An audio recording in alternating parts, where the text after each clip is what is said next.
Hello everyone, and welcome to the Fictional Vortex. So we are back with an interesting movie on what if Naruto discovered the Pokémon elements and become God. But before we start, I just want to remind you to please subscribe to my channel and hit the like button if you enjoy my content. Let's start the story. New world, new purpose. Hey you guys, it's me, Kairoshiro, here with the first chapter of When the Memories Are Gone. I know I said I would upload Tuesday, but I've been listening to the music in Pokémon Mystery Dungeon, and I can say that they are mostly sad songs. I already know about the songs since I've played Red Rescue Team as well as Explorers of Time and Darkness. My favorites would be Grovile's Sacrifice, Memories of You, Life Goes On and In the Morning Sun. That one especially since it's the saddest one would be Memories of You. Anyways, enjoy, talk, think, flashback telepathy POV change place. Breaks in story. Disclaimer. Me no own Naruto and Pokémon. White. That was all the boy could see as he drifted in the white vastness of nothingness. His form was that of a gray transparent being. He was drifting, remembering. Flashback. The air was thick with hatred and anger as two boys clashed with one another. Their moves being the difference between winning and death. The move stealthily acro. The water of the valley as they gave it their all in their moves. The two separated from another clash, showing who the two were.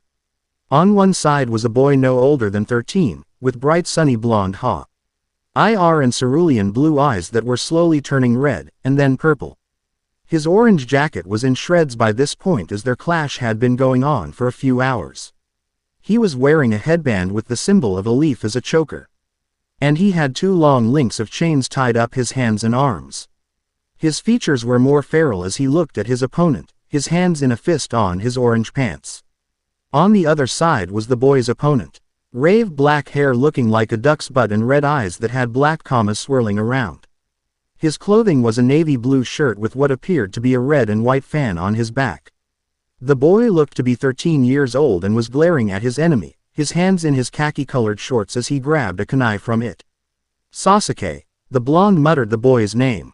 Why are you doing this? The other boy, Sasuke, just smirked cockily at the blonde. Why Naruto? Sasuke told the boy, Naruto, as he held out his hand. I'm doing this for power. Orochimaru. Sama can give me the power I need to kill my brother, and then I can go about reviving my clan. You wouldn't understand. After all, you're just a clan-less orphan, you dead last. Naruto growled as the boy said this. A red cloak of energy growing over him as a single energy tail formed behind him and two long rabbit-like ears were formed on his head. Sasuke's smirk grew as his skin turned a gray color and two hand-like wings came out of his back, while a black shuriken formed at the bridge of his nose. Let's see who's stronger. Me or you dead last. Come, Naruto. The two went about, clashing. Once more as they threw techniques after technique, weapon after weapon, fist after kick. The battle raged on for a half hour, before the two stopped and prepared for one more attack. Let's just end it. Let's end this battle. Sasuke and Naruto thought over all of the battles they've been in, though Sasuke also envisioned his brother. And all the battles up to now. Sasuke preformed three hands, IGNS, and put his hand down to the ground, while Naruto held out his hand. The two looked at each other and sent each other sad smiles. The two then jumped the waterfall of the Valley of the End roaring down behind them. Naruto oh. Sasuke. The two got closer and closer, blue and red nearing each other, before the two attacks connected. Rasengan Chidori. The two attacks clashed with one another and the two yelled as they put all of their strength into their attacks. The two didn't notice that a pair of eyes were watching them, high above them in another universe. Other universe. It is time, the being said as it glowed white. For the next human to save my world. With that, the glow brightened so much, it blinded everything.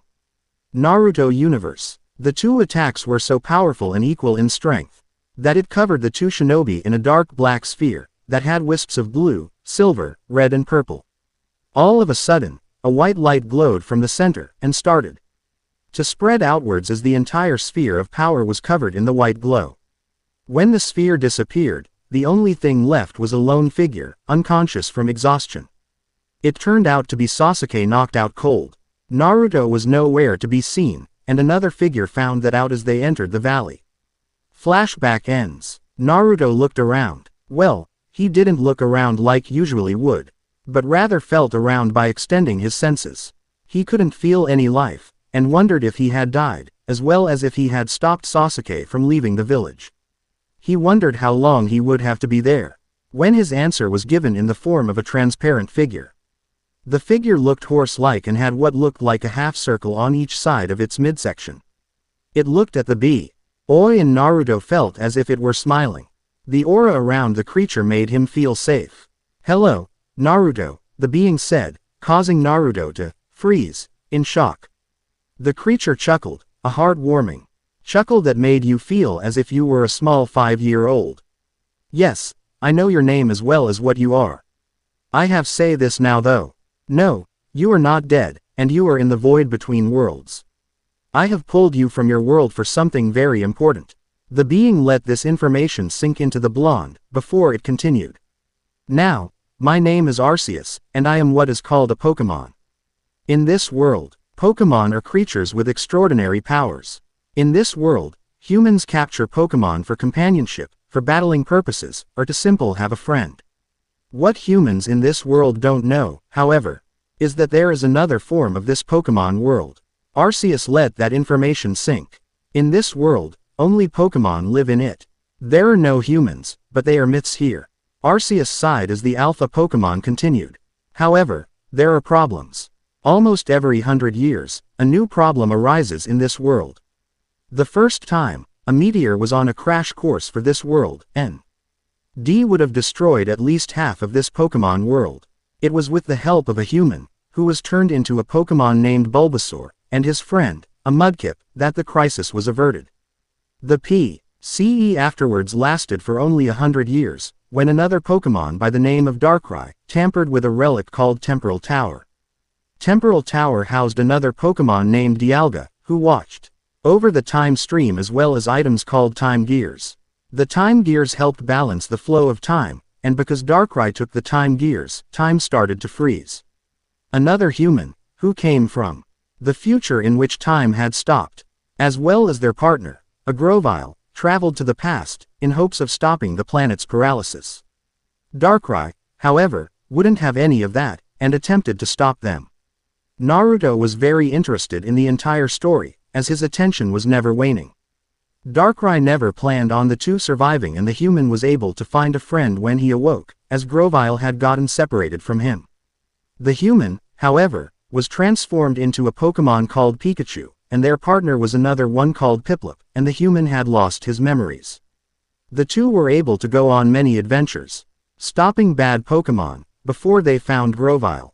Grovyle was seen as a villain however, and since the human didn't remember anything, attacked Grovyle with Piplup helping him. Grovyle, however, was able to clear everything up, when the trio were taken back to the future by another evil Pokémon named Dusknoir, who was following Primal Dialga's orders. The trio managed to return to the past with the help of Celebi, a Pokémon who could travel through time. Afterwards, they managed to collect all the time gears, and find a way to Temporal Tower. Grovyle, however, sacrificed himself to bring Dusknoir back to the future, when said Pokémon tried to capture the trio once more. The duo that were left, Team Tempest, had gone to Temporal Tower afterwards, and defeated Primal Dialga, and then saved the planet when they put the time gears back into place. Naruto was in awe by the end of the story, and he was kinda giddy. After all, here he was, a human, and from the way Arceus spoke, he was to be the next hero. Naruto tried to speak, but found that no words would come from his mouth. Arceus knew what he wanted to say, though. "Yes, Naruto," Arceus said as Naruto started to glow white. "You will become the next hero of the Mystery Dungeon world, the alternate Pokémon world. You will face many challenges. I have foreseen an evil that is powerful enough to try and take over the world. I know of your status as a Jinchuriki, so I shall remove that pesky beast from within you." A red sphere came out of the gray transparent figure, who turned white afterwards. Arceus then muttered some words, and the sphere disappeared, to somewhere unknown. "I must warn you though. Even though I have removed the 9 tails from your body, its power still resides within you. The Pokémon you turn into will have some alterations, and I have managed to turn the maliciousness into something else. What it is, I'll leave it to you to discover. Naruto's form started to disappear, from his feet upwards. Ah, yes. Before you go, I have to say that you will turn into the Pokémon you reflect upon most. I bid thee good luck, and I hope to see you when the evil had been vanquished. With that, Naruto knew no more. PMD World. Naruto woke up to a beautiful moonlight. His bleary eyesight made it a bit hard to see, but he managed. He looked around and saw that he was at a beach. He saw some waves and that the water was very clear. He suddenly realized his throat was parched and ran to the water source. He lapped up some water, and sighed in relief as the cool water hit his throat. He closed his eyes and opened them again, only to see a strange sight. Instead of his reflection, he saw a small humanoid being. The being's lower body was black, while the head was silver at the bottom, and white on top with what looked like a silver horn on the forehead. He blinked, though he couldn't see any eyes. He waved his hand, and he saw the being wave its hand at the same time. He looked at his hand, only to see the black hand of the being. He put 2 and 2 together and finally, so I guess it wasn't a dream, Naruto muttered as he saw his hand moving again. He sighed, before he heard panting. He looked around, trying to pinpoint where the sound was coming from, when he saw what looked like another him running away from a purple snake and a purple gas ball. The other look-alike had a white body, white lower half head and a green top half with a red horn in the forehead. On her neck was what looked to be a black orb on one side and a white orb on the OT. Her that were connected to each other by a piece of iron. He saw the purple snake and gas ball corner the creature, before a red and green bug-looking one rolled in. I'm guessing these are the Pokémon that Arceus talked about. Sigh, oh well. With that, he ran over to the group. LLL leave me alone. The Pokémon, female by voice, screamed at the trio, who only smirked. I'm not going to give my most valued treasure. The snake and gas ball scoffed, before attacking. Shadow Ball, the gas creature said as an orb made of what looked like darkness, shadows formed in front of it. Poisson Fang, the snake called out as a purple liquid oozed out of its fangs. The bug looked at the two as if they were stupid. Naruto had had enough, as he formed hand signs. Wind style. Great breakthrough. Naruto called out the wind attack as he blew the snake and gas ball away. Naruto landed in between the trio and the look-alike. The snake hissed, no pun intended, at the boy. Gah, another Ralts SSSSSS. The snake said as he glared at Naruto. Naruto just took in the information however. So, that's what the lady and I are, Ralts, Naruto thought as he heard the gas ball speak. No matter, we'll just defeat him as well. Ain't that right Ekans? Venipede, the gas ball spoke, while Naruto filed those 2 names in his mind. The snake, Ekans he assumed, just smirked. Naruto was kinda annoyed, especially since the snake reminded him of Orochimaru, the cause of Sasuke almost leaving the village. Yes, it seem so ghastly, Ekans hissed out as he prepared for another assault. His tail glowed purple, before he slithered over to Naruto at a fast pace. Poisson Tail. Naruto formed a cross shape with his hands and shouted out. Shadow Clone. Naruto shouted as 2 more Narutos appeared. The move caused the snake to freeze and the other 3 to gape in shock.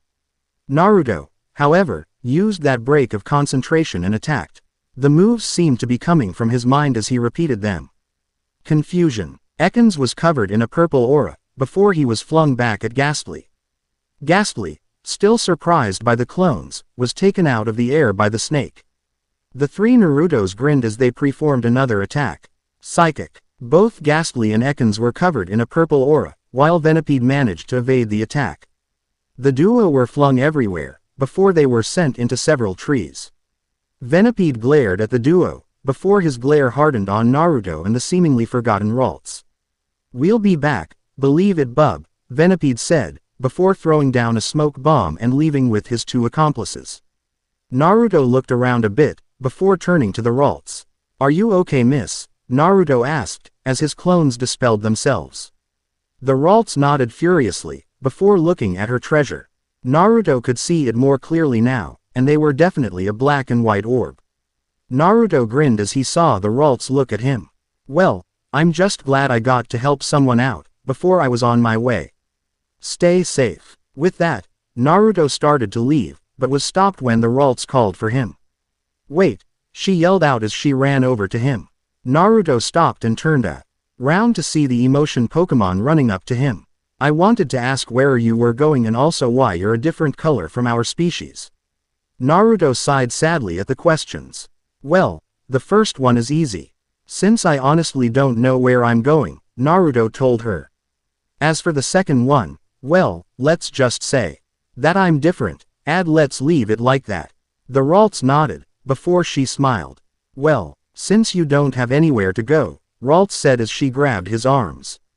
I'm going to let you rest at my house. She dragged a surprised Naruto off to a forest. Who knew someone so small would be so strong? Then again, he was about an inch taller, so it wouldn't make a difference. Ralts' house. The Ralts had managed to drag Naruto all the way to a tree. Naruto deadpanned at the house before he gained a shocked face when she knocked on the wood, and it lowered. Kinda like those secret doors you see in Minecraft IR in a secret room of a library, she giggled when she saw his expression. Before leading him in. By the way, I never got your name, the Ralts said as she flicked a switch, turning on the lights. Naruto saw that she had a basic little house. She had a bed, some barrels filled with apples and berries, and a water supply from somewhere. Naruto grinned again before he answered. Wow, you don't know my name and yet you let me in your house, Naruto teased, causing the Ralts to blush. He chuckled before he answered. My name is Naruto. Naruto Uzumaki. Ralts nodded, a light pink tinge on her cheeks. My name is Alice, Alice told him as she handed him an apple. Naruto took it and thanked her, before biting into it and savoring the juiciness of the fruit. Alice looked at the clock on her wall, and saw that it was around 10 o'clock. She saw Naruto was looking like he was deep in thought, and spoke. Thanks again for helping me earlier. Naruto muttered a small, you're welcome. Those guys are always messing with me, just cause I'm not strong enough to control my powers. That and because I'm scared of joining the RHM Guild. Naruto looked at her in confusion. Well, the RHM Guild is of many guilds that help other Pokemon out who are tuck in mystery dungeons as well as explore said dungeons.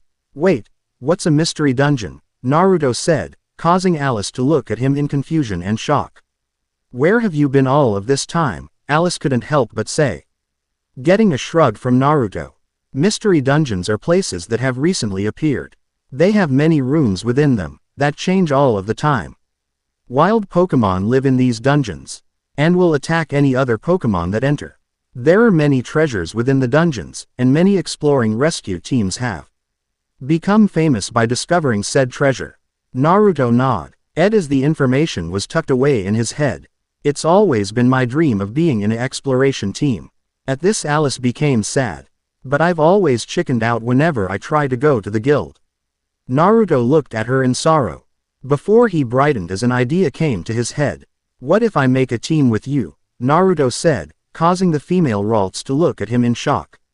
Why you would do that? Alice asked him. Getting a nod in return. Thank you. She cheered in her head and outside. I can finally be a famous explorer. Alright, Naruto smiled. And I'll help you the entire way. Naruto said as he laid down on the floor, suddenly getting sleepy. We should get some sleep. We have a big day tomorrow after all. Alice nodded as she got onto her bed, turning off the lights before doing so. Thank you Naruto. Alice thanked the Black Ralts, who gave a snore as an answer. Alice giggled a bit, before falling asleep as well. And that is chapter 1 of When the Memories Are Gone. I hopefully hope that you guys enjoyed this. I have made some changes to it from the preview, being that Naruto's coloration is different as well as adding Venipede to the attackers. All Pokemon from every regions will be in this PMD universe, so no worries. Also, I am telling you right now that I already have the last 2 members of the new team they will create. So no requesting a Pokemon to be added to their team, as I will ignore it. I will be accepting OCs for future rescue missions, OC exploration teams, OC rescue team, gasps of surprises and some other things. Here is the laydown for the OCs however. Name. Self-explanatory gender. Look at name level. Look at above species. Look at above type. Look at above. Personality. Explain who they are and how they act. Warning. I may screw up entirely on this part, as I have trouble with getting the personality of original characters who aren't mine. Alignment. Good guys or bad guys. Specialty. Are they a solo explorer, rescuer, a member of an exploration, rescue team, etc.? Something like that. You can add in other stuff, but I'll probably skip it to tell the truth. I won't be asking for OCs until chapter 5 or 6, though that may change. Baby Pokémon shall be uploaded on Tuesday, as will chapter 2 of When the Memories Are Gone. Anyways, this is Kairoshiro, signing off. Peace. RHM Guild. Hey you guys. Kairoshiro here with Anyo. Third chapter of When the Memories Are Gone. I really like the reviews, so keep 'em comin'. Enjoy chapter 2. Disclaimer. I neither own nor even want to own Naruto or Pokémon. I wouldn't have free time to play if I did. The next day, Naruto woke up to the dark room. He nearly panicked, had he not remembered what had transpired the day before. He slowly got up, and looked for a clock. He saw that Alice had a digital one on the wall, and it read 6:20 in the morning. He shrugged his shoulders. He's waken up earlier than that. He got out of bed, and went for the female Ralt's door. He opened it and went outside, not noticing that Alice had seen him leave. The outside air was very clean, cleaner than in Konoha. He saw that the moon was shining bright and was high up in the sky. Such a beautiful world, Naruto muttered to himself as he breathed in the fresh air. He walked over to a rock, and sat on it, lotus position. He started to meditate, as he had been shown by the perverted sage, Jiraiya of the Sannin. Breath in, and breath out, in, out, over and over again, he did the mantra. It was about 10 minutes since he started, when he heard a twig snap.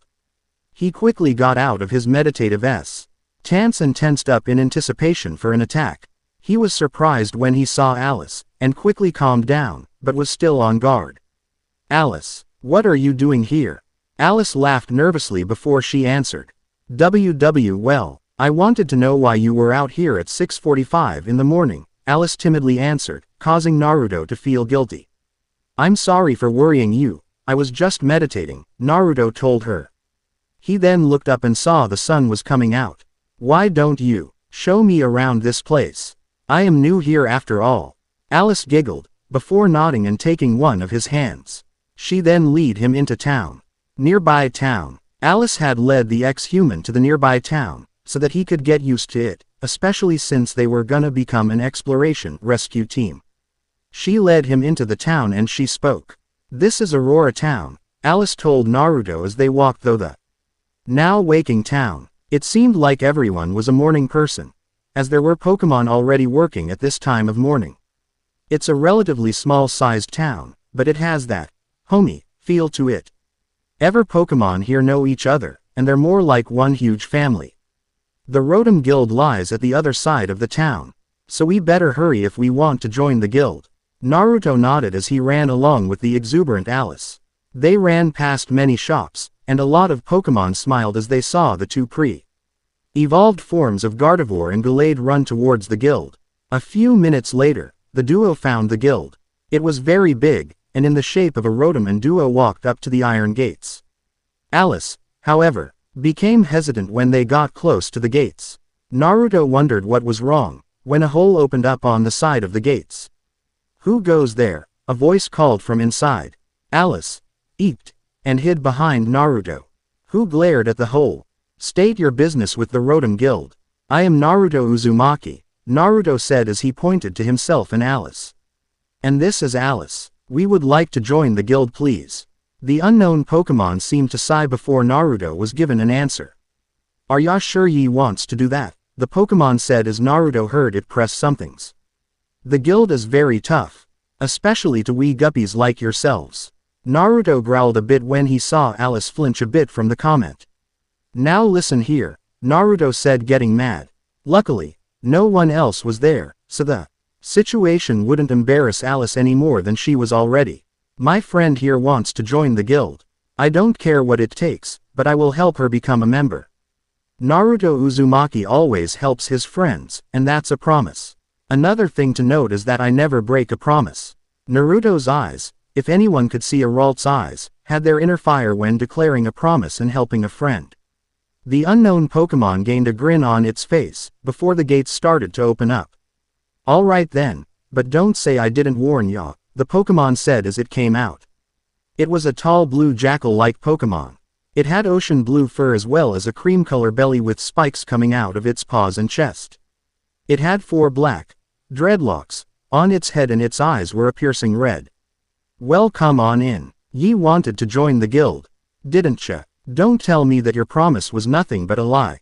Naruto growled at the jackal, before he led Alice in first. Alice was blushing from the way Naruto defended her from the comment the Pokémon made. By the way, my name's Jack. Jack the Lucario. Jack lead them into the building, before they came up to a wall. He tapped the wall 3 times, before a panel opened up. A hole was in the panel, and the hole was shaped like a circle with 2 wings at the side, and a star's point on the top and bottom of it. Jack reached into a bag that the duo just noticed he had, and pulled out a white scarf, along with an object that looked like the hole's shape. He put the object, a badge the two deduced, and the wall split in half, before it opened to reveal what was on the other side. The duo psychic type saw many Pokémon within the RHM Guild. Many of them were talking with other teams, or preparing to go on a mission. Naruto looked on in awe while Alice hid slightly behind Naruto. Jack saw this and smiled. He then led the two to a desk, where another Pokémon was. It was black with a blue belly that had 2 purple strands going up and down. It had 3 heads and seemed to be humming a tune. Hydra, Jack called the Pokémon. Said Pokémon looked at him in curiosity, before he pointed to the 2 future teammates. These little guppies want to join our guild. The silver one here made quite a show when I tested them. The Pokémon sighed when it heard him. Honestly, Jack, one of the heads said in a female voice, indicating that the Pokémon was a female. Another head spoke. Why must you go and test anyone who wants to join the guild? We've lost many of Pokémon who had potential. The last head spoke up. Please promise you won't do it again. We don't need Guildmaster Rotom shorting himself out again. Jack snickered at the comment. Shorting himself out. Jack laughed out loud at the lame joke. That was until a ruler acked him across the face and made him fly into a wall. Who are you calling so short they ride an atom-like horse? A voice yelled out, causing Naruto and Alice to look in the direction of said voice. While Hydra continued on as if nothing happened. The duo saw an orange Pokémon with a blue outline and that it was floating in the air. Its left eye was twitching heavily at the Lucario's comment. Naruto's sweat dropped while Alice looked back at the downed Jack. She rushed up to him and started to help him up with a small psychic. Oh dear, are you okay? Alice said as she looked over the Pokémon as if she were his mother. You really must be more careful. And you can't go around calling Pokémon short. No matter how true it is. Jack looked like he was going to groan, but Naruto saw him catch himself. He's been through things like this, hasn't he? Naruto asked the orange being, who he could tell was Guildmaster Rotom. Rotom nodded and floated over to the silver Ralts. Rotom hummed a yes as he reached the boy. He's always getting into things like this. But he means well, though it is kinda annoying since I'm his older brother, and he just loves to call me short. Naruto laughed a bit, before he looked at the Pokémon. Me and my friend Alice would like to join your guild please, Naruto said as he bowed to the guildmaster. He may have been disrespectful, but this meant a lot to Alice. So he wasn't going to muck it up. Rotom smiled at this and he was flying circles around Naruto. Yay, another new teams, Rotom cheered as he settled down. And that means new friends. Hydra, did you hear that? He got an, from the Pokémon, causing Rotom to sulk. Why do you have to be a mean Hydragon, Hydra? Hydra sighed before she looked at the Pokémon with an, are you kidding me? Look, Rotom chuckled merrily and looked back at Naruto and a returning Alice. All right then, there's only one thing you need to do. Naruto and Alice, who had heard everything, leaned in suspense. You just need to give me your team's name, and if you guys want to be an exploration team or a rescue team. Naruto facefaulted while Alice gained a confused look. Why do we have to pick if we want to be either one? Alice asked the ghost electric type, who sighed in response. Lately, there have been an increase of mystery dungeons forming, and we don't have an explanation for this. Rotom said as he gestured for the duo to sit down and listen. This has also caused many wild Pokémon to become mad with anger, and they've been more hostile than ever. The other guildmasters and I have been trying to come up with possible theories, but nothing seems to add up. Though, Wigglytuff of the Wigglytuff Guild in Treasure Town seems to have a possible explanation. I was actually going to head out to meet up with the others now. Rotom paused in thought here, before a grin threatened to split his face in two. And you guys are going to join me. This'll be your first mission, to get me safely to the top of MT. Lppies. Hydra seemed shocked at this bit of news, and a recovering Lucario fainted. Rotom, what are you thinking? Hydra told the guildmaster, who shrugged. They haven't even become a team yet, and you're already giving them a difficult mission. Are you mad? Rotom giggled insanely, causing all three heads of the Hydreigon to twitch in annoyance. I'm being serious here, Rotom. What are you thinking? Rotom gave her a sign that meant, later. Hydra huffed in annoyance before she went back to work, albeit a bit more furiously than before. All right, but you're taking Jack with you. At least he's the most sane out of the three of us. Though I would be had I not been a dark type.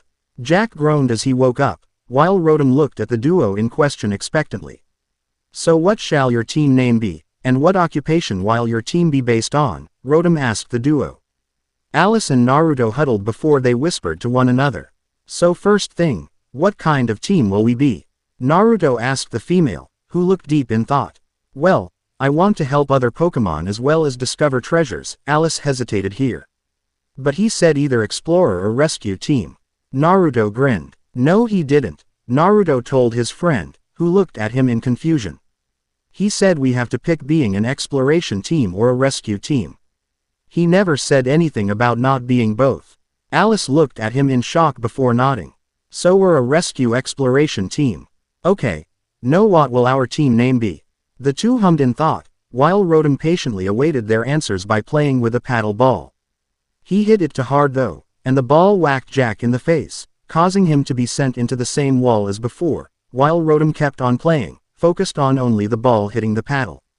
The two were thinking for some time, before both had the same thought. Team Dynasty, the two whispered to one another, before they chuckled for Naruto at the thought. They turned to Rotom, who had gotten to 521 hits, and cleared their throats. Naruto spoke up for the two of them.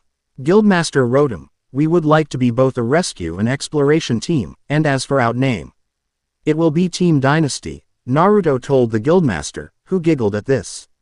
All right then, but I'll have to warn you, Rotom told the two.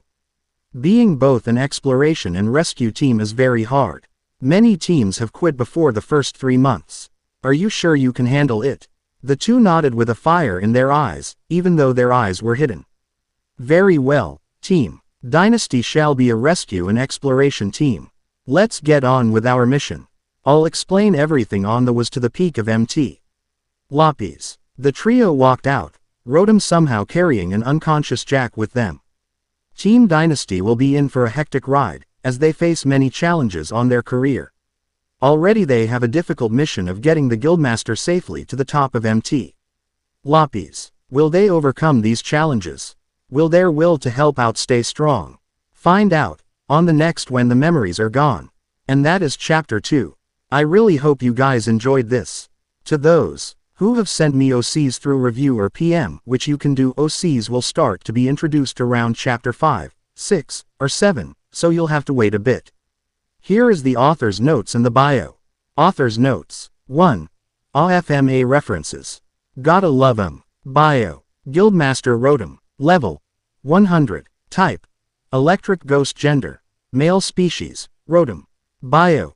Guildmaster Rotom is a Rotom who used to be a part of a legendary team, Team Ragna. They were the best of the best, becoming famous through discovering ancient treasures and rescuing many Pokémon. They decided to retire, and have created their own guild in Aurora Town. Gatekeeper Jack. Level 95. Type. Fighting steel. Gender. Male. Species. Lucario. Bio. Jack is a very laid-back guy, making cracks at his older brother Rotom, or just helping a friend in need. He rarely ever gets mad, but when he does, could make several pseudo-legendaries run in fear. He has an unstable aura network, so he can't really use the standard aura sphere that all Lucario are known for. Hydra. The Hydreigon. Level. 99. Type. Dark Dragon. Gender. Female. Species. Hydreigon. Bio. Hydra is the final member of Team Ragna, before they retired. She is the most caring person anyone could find, but mess with one of her friends, and you'll be wishing that you were fighting Palkia and Dialga with them using their signature moves on you. She always comments on the stupid things her two friends do, but everyone knows that she loves them like her brothers. Naruto. Uzumaki. Level. 10. Type. Psychic. Gender. Male. Species. Ralts. Bio. Naruto Uzumaki was an human in another universe, who was plucked from said universe by the alpha Pokémon Arceus. He was given the task of helping out the PMD world, and met Alice the Ralts. He promised to make an exploration rescue team with her, and as the leader of Team Dynasty, he hopes to beat the evil so that the world can be safe once more. Alice the Ralts. Level. 9. Type. Psychic. Gender. Female. Species. Ralts. Bio. Alice is your standard Ralts, shy, quiet and calm. She is, however, a bit clumsy, and a bit forgetful. However, she makes up for with her rarely seen enthusiasm that can make even the darkest of days brighter than the sun. She created Team Dynasty along with Naruto, in hopes of rescuing many Pokémon as well as exploring many mystery dungeons. That is all for now. This is Kairoshiro, signing off. Peace. Adventure to Mount Lppies. Hello my viewers, it is I, Kairoshiro, here with another chapter of When the Memories Are Gone. I know I said I was gonna do NNL, but meh. Things change. Plus the fact that I heard a very awesome song these past 2 days. I'll probably do Baby Pokemon next Friday, and then I'll try to do Return of the Past, Live in the Future. Arceus knows that I've been putting that in the back of my mind for too long. So many new ideas have been forming in the messed up mind I call mine. I'm not kidding too, as there is one idea that I may do. Well see, Master of Pokemon, I'm kinda iffy about continuing. To tell the truth, it was in the moment, FIC. It wasn't really planned out all the way, more like 20% of the way. It's one reason why I'm iffy. I'll have a poll up either tonight or tomorrow about if I continue it or abandon and put it up for adoption. Okay, before we start the chapter, I have a story for you. Yesterday or Friday if this is posted up on Sunday, my friend and I were talking about the Pokemon series, including the movies. When I brought up Lucario and the Mystery of Mew, my friend says he didn't see it. I gave him a brief summary, and he goes, "Oh." I then drop a bomb on him. Okay. So we all know how Ash and Sir Aaron have the same aura, causing the Lucario in the movie to mistake Ash for Sir Aaron, right? Well, don't you find it strange that the Riolu in Battle Dimension Sinnoh series has the same aura as Ash? I brought this point up with my friend, and I give him my reason. Simple. Reincarnation. My friend's has a WTF look on his face as he looks at me like I'm a madman. I then give him my explanation. Everyone has a specific aura, almost like how everyone has a unique fingerprint. I then brought up the point of Ash and Sir Aaron, since everyone has a unique aura, even the dead. Would that make Ash Sir Aaron's reincarnate? Same goes for Lucario and the Riolu. Are they the same? Think about it. Anyways, I've dawdled a lot. Story begins now. Disclaimer. I don't own Naruto. Pokemon are Unlimited World by Kana. A silver hand with a blade for an elbow opens up a book, showing drawings as well as writing. The hand disappears as the drawings come to life, showing up almost like a movie. 1. Kagiranai Hikari Furu, Sono Basho o Tada Mazashite Ima. Bakura wa Tabatatsu. The pictures are of two humans, fighting over a valley. They fight it out, before they chong. Itu a red-cloaked fox and a gray monster-like figure. The fox has a purple sphere while the monster has a fistful of lightning. They clash, before the fox disappears. The drawings show the fox, now a black and silver humanoid, Waking up on a beach, before it looks around and spots another being like it being chased. Ah! Sakai wa ne's kuraku yurt shimao no yami ni tokita. Kanashimi ni hikari tomoshite. Drawings change to a building that looks like an electric ghost. The two humanoids enter the building. They come out several minutes later with a jackal-like creature as well as a creature that looks like the building. Change happens again as the quartet are now on a mountain with other creatures, discussing something very important. Change happens once more as the two humanoids are now in a cave, looking at a treasure chest. Before they're attacked by what looks like a blue and red dragon. Kagiri Uru Sakai Nemo, Hachinaku Yumi wa Yudoru Bokatacha wa, Baktaki no Mirai o Mamoru Tame. Unmei o, Hiri Haraki. Sono Michi o Tada Shinji Ima. Kono Sakai Chu no Negai Yori Suyoku Kimi o Mamoritai. The drawings changes to a forest of crystals, all shining with a rainbow-like color. The duo enter with the same red and blue-colored dragon as well as the jackal from before. Scene changes to the quartet finding a peculiar-looking stone, before they're attacked by the stone that turns into a purple-looking disc. Scene changes once more to a yellow mouse-like Pokémon telling them of a prophecy, in which the two humanoids gasp at. Scene changes again to a beautiful lake, which draws the duo in. Before they look into each other's eyes. Ah! Bakura wa ne's Atsuku I kite Yukuru no Tuihibi no Yasashisa o Washiranai Kara. Scene changes to the two in a life and death battle against a Colossa. Blue whale-like Pokémon with red markings on it. The colors on it suddenly change to a silvery blue and a midnight purple. Scene change once more to a volcano with a suspicious-looking tower. At the top of the tower is a figure covered in the shadow, before a metal-like claws comes out. Scene change again to a town, which had the building behind it. The duo are returning, bruised and sore, but proud. The town is cheering for the two, who had changed a bit, as they walk up to the Pokémon the building is shaped after. Kagiri Uru Sakai Nemo, Hachimaku I wa Sumaru Bokatacha wa, Bokatacha no Mirai o, Shinjitaru. Kanashimi ni Tachimakau sono Sake no Kibo no Tame Su. Ikizu na Negai wa Nando demo Suyoku Yumarikawaru Kara. The drawings are now on a tower, higher than the clouds themselves. The two, now changed even more, were arriving there on a green dragon-like Pokémon as they were attacking other dragon-looking Pokémon. The silver one fired of a purple moon-shaped attack, while one of the dragon Pokémon fired of a yellow beam. The two attacks met and everything is covered in smoke. When the smoke clears, the duo were inside the tower, climbing up to the top as they attacked any Pokémon that got in their way. The silver one jumps on a red and blue-looking Pokémon that was about to attack the green one. Hikari Furu Asa ga Kuru Isu Beki Kono Sakai Nisu. Bakura wa Yumareta. The two are now attacking a black horse-like creature as well as a purple dragon-like creature. The two are joined with the Pokémon that the building represents as well as the green dragon. The four launch their strongest attacks at the duo, who fire of a yellow beam of energy and a black ball of darkness. Explosions are created as smoke caused by the attacks block everyone's view. The smoke clears to show that the quartet are hurt, but had managed to defeat the two Pokémon. The quartet turn to leave, but the now white horse asks the silver one to stay for a bit. Scene changes to outside of the tower. As they were flying down towards a floating island, the silver suddenly grunts in pain as his body starts to release yellow particles. The green one and the floating Pokémon look at the silver one in worry and question. He smiles sadly as he starts to disappear. He tells them everything, causing the two to gasp, while the green dragon let out a concerned sigh.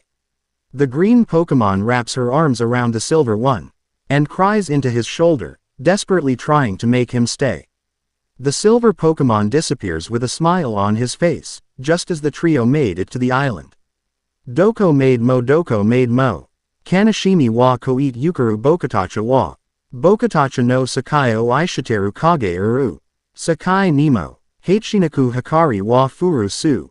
Bakura no Mirai wa Itsu made mo Suyoku Kajayaki Suzukuru. Scene goes to the human, now back in his world, looking into the waters of the valley in sadness. He looks up in time to see a figure with silver hair, followed by another one with blonde hair. A man with white hair appears behind him, causing the human to smile sadly at the three. Scene goes back to the green humanoid Pokémon, who is crying at the same beach that the human appeared from. The human can somehow hear her wails, and tries to escape from the silver-haired man's grip. He manages to escape and jumps into the waters of the valley, just as a beam of light hit the very spot he landed in. He starts to float up, and smiles sadly at the three humans, who are calling for him to come back. He shakes his head, and falls unconscious as the light disappears. Back at the beach, the green humanoid D was being comforted by a black and blue dragon Pokémon, before a light show happens behind them. They look, just as the light disappears and shows the silver humanoid. He awakens and looks in their directions, before smiling. The green humanoid looks at him in disbelief, before tears appear in her eyes as she flung herself at him. The silver one comforts her while the dragon watches with a smile in her face. Scene changes back to the book, just as the drawings change to a family made up of the duo and two little humanoid Pokémon, an orange one and a blue one as well as a platinum-colored nine-tailed fox. The camera pans out to show the same silver being closing the book with a smile on his face, before a hand wrapped around his arm. He turns to face the green humanoid as he wraps his arms around her waist. While the two smaller humanoids came in and hugged his feet, his hands going over their backs. The fox comes in with a sheepish grin as he sits next to the family. The silver one smiles at this. Before the scene fades away. Previous. So first thing, what kind of team will we be? Naruto asked the female, who looked deep in thought. Well, I want to help other Pokémon as well as discover treasures. Alice hesitated here, but he said either explorer or rescue team. Naruto grinned. No, he didn't. Naruto told his friend, who looked at him in confusion. He said we have to pick. K being an exploration team or a rescue team. He never said anything about not being both. Alice looked at him in shock before nodding. So we're a rescue exploration team. Okay. Now what will our team name be? The two hummed in thought, while Rotom patiently awaited their answers by playing with a paddle ball. He hit it too hard though, and the ball whacked Jack in the face, causing him to be sent into the same wall as before. While Rotom kept on playing, focused on only the ball hitting the paddle. The two were thinking for some time, before both had the same thought. Team Dynasty, the two whispered to one another. Before they chuckled for Naruto at the thought. They turned to Rotom, who had gotten to 521 hits, and cleared their throats. Naruto spoke up for the two of them. Guildmaster Rotom, we would like to be both a rescue and exploration team, and as for our name, it will be Team Dynasty, Naruto told the Guildmaster, who giggled at this. All right then, but I'll have to warn you, Rotom told the two. Being both an exploration and rescue team is very hard. Many teams have quit before the first 3 months. Are you sure you can handle it? The two nodded with a fire in their eyes. Even though their eyes were hidden. Very well. Team Dynasty shall be a rescue and exploration team. Let's get on with our mission. I'll explain everything on the was to the peak of MT. Lppies. The trio walked out, Rotom somehow carrying an unconscious Jack with them. Now, the group of 4 Pokémon were currently at the Aurora Town Market, where many friendly Pokémon were selling or buying goods. The duo psychic types followed the Guildmaster to a stall, where 2 reptilian-looking Pokémon were selling things. Ah, hello Guildmaster Rotom, one of the reptiles, a green-colored chameleon Pokémon, greeted. While the other, a red-colored crocodile, nodded his head. Rotom smiled at the two. You know you don't have to call me that Kekalon, GM. Rotom told the Pokémon, who nodded in response. Nice to see you too. Crocodile. The Pokémon gave another nod before it walked towards the back, before returning with a bag that had a strap meant for a Pokémon to put around their necks. He handed the bag to the small Pokémon, before grabbing a hat, and leaning against the wall with that hat on his face. Snores could be heard a few minutes later, getting a sweat drop from Naruto and Alice. While a now conscious Jack just chuckled.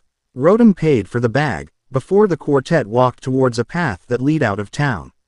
Rotom checked the bag, before passing it on to Naruto. Naruto held it in his hand while he looked at the Pokémon in confusion. That will be your wonder bag for now, Rotom said, gaining another look from the Pokémon. Rotom chuckled before he went full explanation mode. A wonder bag, Naruto, is a bag that every exploration and rescue team have. They help you carry items, and the better you are at your job, the better the bag you can get, which means you can put more items inside of them.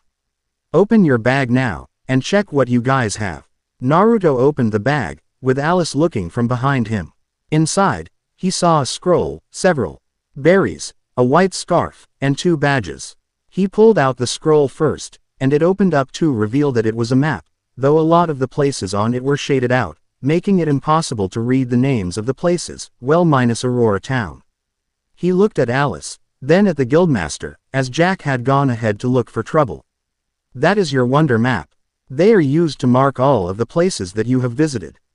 And since you guys are a rescue team as well, it'll tell you the location of the missing Pokémon.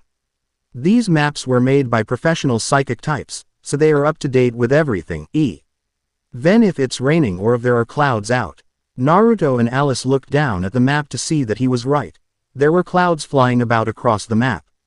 Naruto pulled out a berry, and Rotom smirked. That there is an Oran berry. Rotom explained. If you're ever injured or weak, it'll heal you up good as new.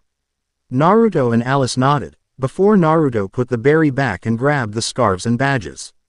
Those are your exploration badges and team scarves. The badges signify you guys as an exploration team, and can be used to call for help if you're in trouble or to escape when the going gets tough. The scarves signify who is on your team. You're gonna have to make your own from here on out, as well as make a team mark, so that other teams know if any allies of yours are on your team or not. Naruto and Alice nodded, getting the basics of what he was telling them. The trio continued moving, Naruto and Alice sensing that Jack was somewhere within the trees that surrounded them. After a while, the quartet felt like they were being watched. Naruto was on guard, though to everyone else he looked like he hadn't a care in the world. He knew that something was watching them. There, out of the corner of his eyes, he noticed how some of the trees looked odd. They looked like they were out of place, or confusion. Naruto shouted as he covered several boulders with a small burst of psychic energy. The rock was tossed elsewhere, while the quartet were now on high alert. Huh, so you have some fast reflexes, kid, a voice called from within the woods. The 4 turned to CT. They were surrounded by about 10 or 15 brown Pokémon with green hands, otherwise known as Sudowoodo. Naruto and Alice gasped, while Jack and Rotom growled at the group. Let's see how fast your reflexes are when I pound her face in. It seemed to come from the biggest one there, and when he said that, he rushed at Naruto while the others attacked the others. Rock slide, several Sudowoodo call. Ed out as rocks appeared from nowhere and tried to pummel Jack, Rotom and Alice. They were saved, however, when Jack used close combat to protect them. He had trained enough that the effects of the move were barely noticeable. Rotom attacked next. Thunderbolt, Rotom shouted as he fired off the electric attack, shocking many of the Sudowoodo as well as knocking them out. Alice decided to go next. Confusion, Alice shouted, hitting many of the Sudowoodo at once, also getting most of them confused. The confused Pokémon hit their own partners, before hitting themselves, leaving the trio the only ones not unconscious. Naruto and the biggest Sudowoodo, who I'll call Greg, were fighting it out. Confusion, Naruto shouted, only for the attack to miss. Hammer arm, Greg shouted as he ran at Naruto, his arm glowing. Naruto, however, had enough sense to jump out of the wall in time. Greg only hit air, and by the time that he realized that, it was too late. Confusion, Naruto shouted once more. The attack actually hitting the rock type. Naruto followed it up several punches and kicks, before using another confusion on the weakened Pokémon. Greg was knocked out cold, just like his cronies. Naruto sighed as he walked over to Alice, before checking his friend for any injuries. I'm okay, Naruto, Alice calmly told the male, though a bit shaken from the ambush. Naruto relented with a nod. Before the quartet continued after Rotom made a call with his Explorer Guildmaster badge.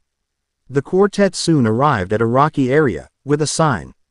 The sign read, Mount Lppies. Enter if ye has enough courage.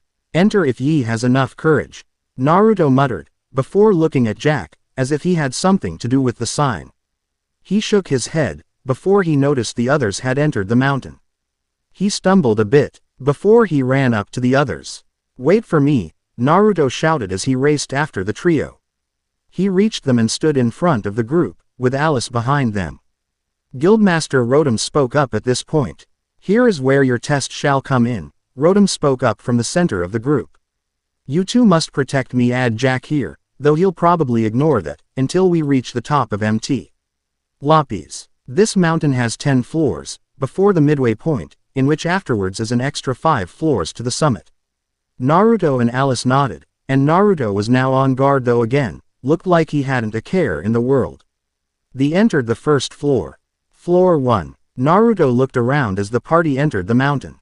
He saw many other Pokémon, though they hadn't noticed them. He saw a purple snake with a yellow band on its neck, a light blue muscular Pokémon, as well as a flying sun and moon. Naruto nodded to himself, before the group carefully got out of that room they were in. They walked through a tunnel. Before reaching another room, though this time, the Pokémon noticed them. Low Kick, a Machop, the blue muscular Pokémon Naruto saw, shouted as he ran at Naruto, intent on sweeping his opponent of the ground. Naruto reacted with a confusion however, knocking the Pokémon out. Poisson Fang, the Ekans, the other Pokémon Naruto noticed, and slightly glared at, shouted as it tried to bite Naruto. Only for it to be flung away by Alice's confusion. It too was knocked out. "Is this really necessary to be protecting you?" Naruto asked, a deadpanned expression in his face. Rotom giggled like a little kid. "Yup," Rotom said, while Jack sighed at his older brother's antics. Why he did things like this he didn't know. Naruto sighed, before the quartet walked to the stairs that were in the room. Midway point. It was the same routine for the remaining 9 stairs as Naruto and Alice quickly gained a few levels, Naruto being level 14 while Alice was at level 13. Rotom nodded at the duo's progress. "Alright, we only have 5 more floors left, so let's keep going," Rotom said, before his stomach gurgled. He blushed in embarrassment, before correcting himself. After some lunch that is. He. Naruto and Alice sweat dropped while Jack ignored it all. After lunch, the group continued through Mt. Lppies after their little lunch. Naruto once more was at the front while Alice was behind them. They were around somewhere in floor 4. They had been searching for the stairs, but couldn't seem to find them. That's when they heard it. Oh my, a voice said from within the shadows. Creeping out Alice. "What do we have here?" Guildmaster Rotom, Jack the Lucario and 2 fresh rookies. "What you folks doin' here, especially with 2 weaklings, Rotom growled, as did Naruto. "They are perfectly capable of handling themselves, unlike you coward," Jack said as he formed a bone made of aura. Bone. Rush. He threw the bone in the direction of the voice. Before he jumped over a razor wind that was aimed at him. "All right then, but you 4 are gonna rue the day ye messed with us," the voice said, as 3 figures appeared almost out of nowhere. They were a humanoid being with red armor and sharp-looking body parts, a white dog-like Pokémon with a sickle on its forehead, and a black dog-like Pokémon with a skull on its chest as well as an orange underside. "We are Team Dark. I am the leader, Bisharp. To my right is Absol, and to my left is Houndoom. We've been ordered to kill you. Nothing personal, just our job. Now I expect to have a good challenge before I kill ya. So let's get this party started." And that is chapter 3 of When the Memories Are Gone. I hope you enjoyed this as well as the new intro. I've been working on it all week, and the song is what inspired me. I was looking up PMD music on YouTube, when I found this tribute, and clicked on it. I was instantly hooked and well, there you go. Next chapter will be in about 3 weeks. Or maybe next week if I finish the next chapter of Baby Pokemon before then. We'll see. Anyways, this is Kairoshiro signing off. Peace. One Think Full Metal Alchemist Brotherhood outro, Season 1 I think. It has the song USO, Lie, and that's all I know. Meetings in a battle. Okay, so I'm here with Chapter 4 of WMG, When the Memories Are Gone, and I have some good news and bad news. Good news. I got a 3DS and Pokemon Black 2. When I beat Black 2, I would really love to battle some fans. I haven't gotten far into the game, as I have been messing around with a few games, as well as saving up for MH3U. Bad news. My dad's old computer had a virus recently, and many of my files have been wiped. The only files that weren't affected by it are WMG, NNL, and Monster Hunter, Tadzuna Legends. My other stories will be put on hold until I rewrite everything from my notebook. Note: I had this chapter prepared already. Yay me for thinking ahead. Also, I'll be skipping every week from fanfiction for some personal time, as well as editing a chapter.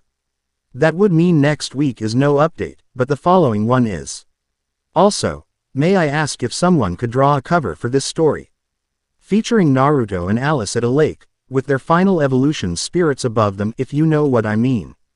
Naruto's Gallade description is as followed. Naruto has a silvery gray lower body that consists of bold rounded hips with strong legs.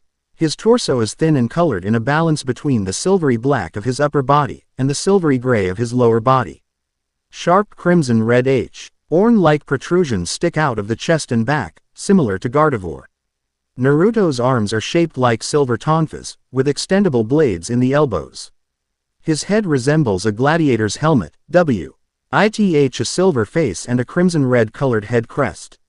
Naruto has crimson red spikes on the sides of his face. Yeah, it's basically Gallade's description, but with some color changes. I would appreciate it if someone would do this for me. Please send in a link through PM. May the best artist be picked. Last note. I'm getting really lazy and bored, and it's starting to affect me a lot. It's like I'm stuck in the same place all the time. The same routine every single fucking day. I wake up, go to school, come back, and the process starts all over again. It also affects my writing to the point that I honestly don't give a damn. I'm not quitting, just saying that if I start to suck, that there's a reason for it.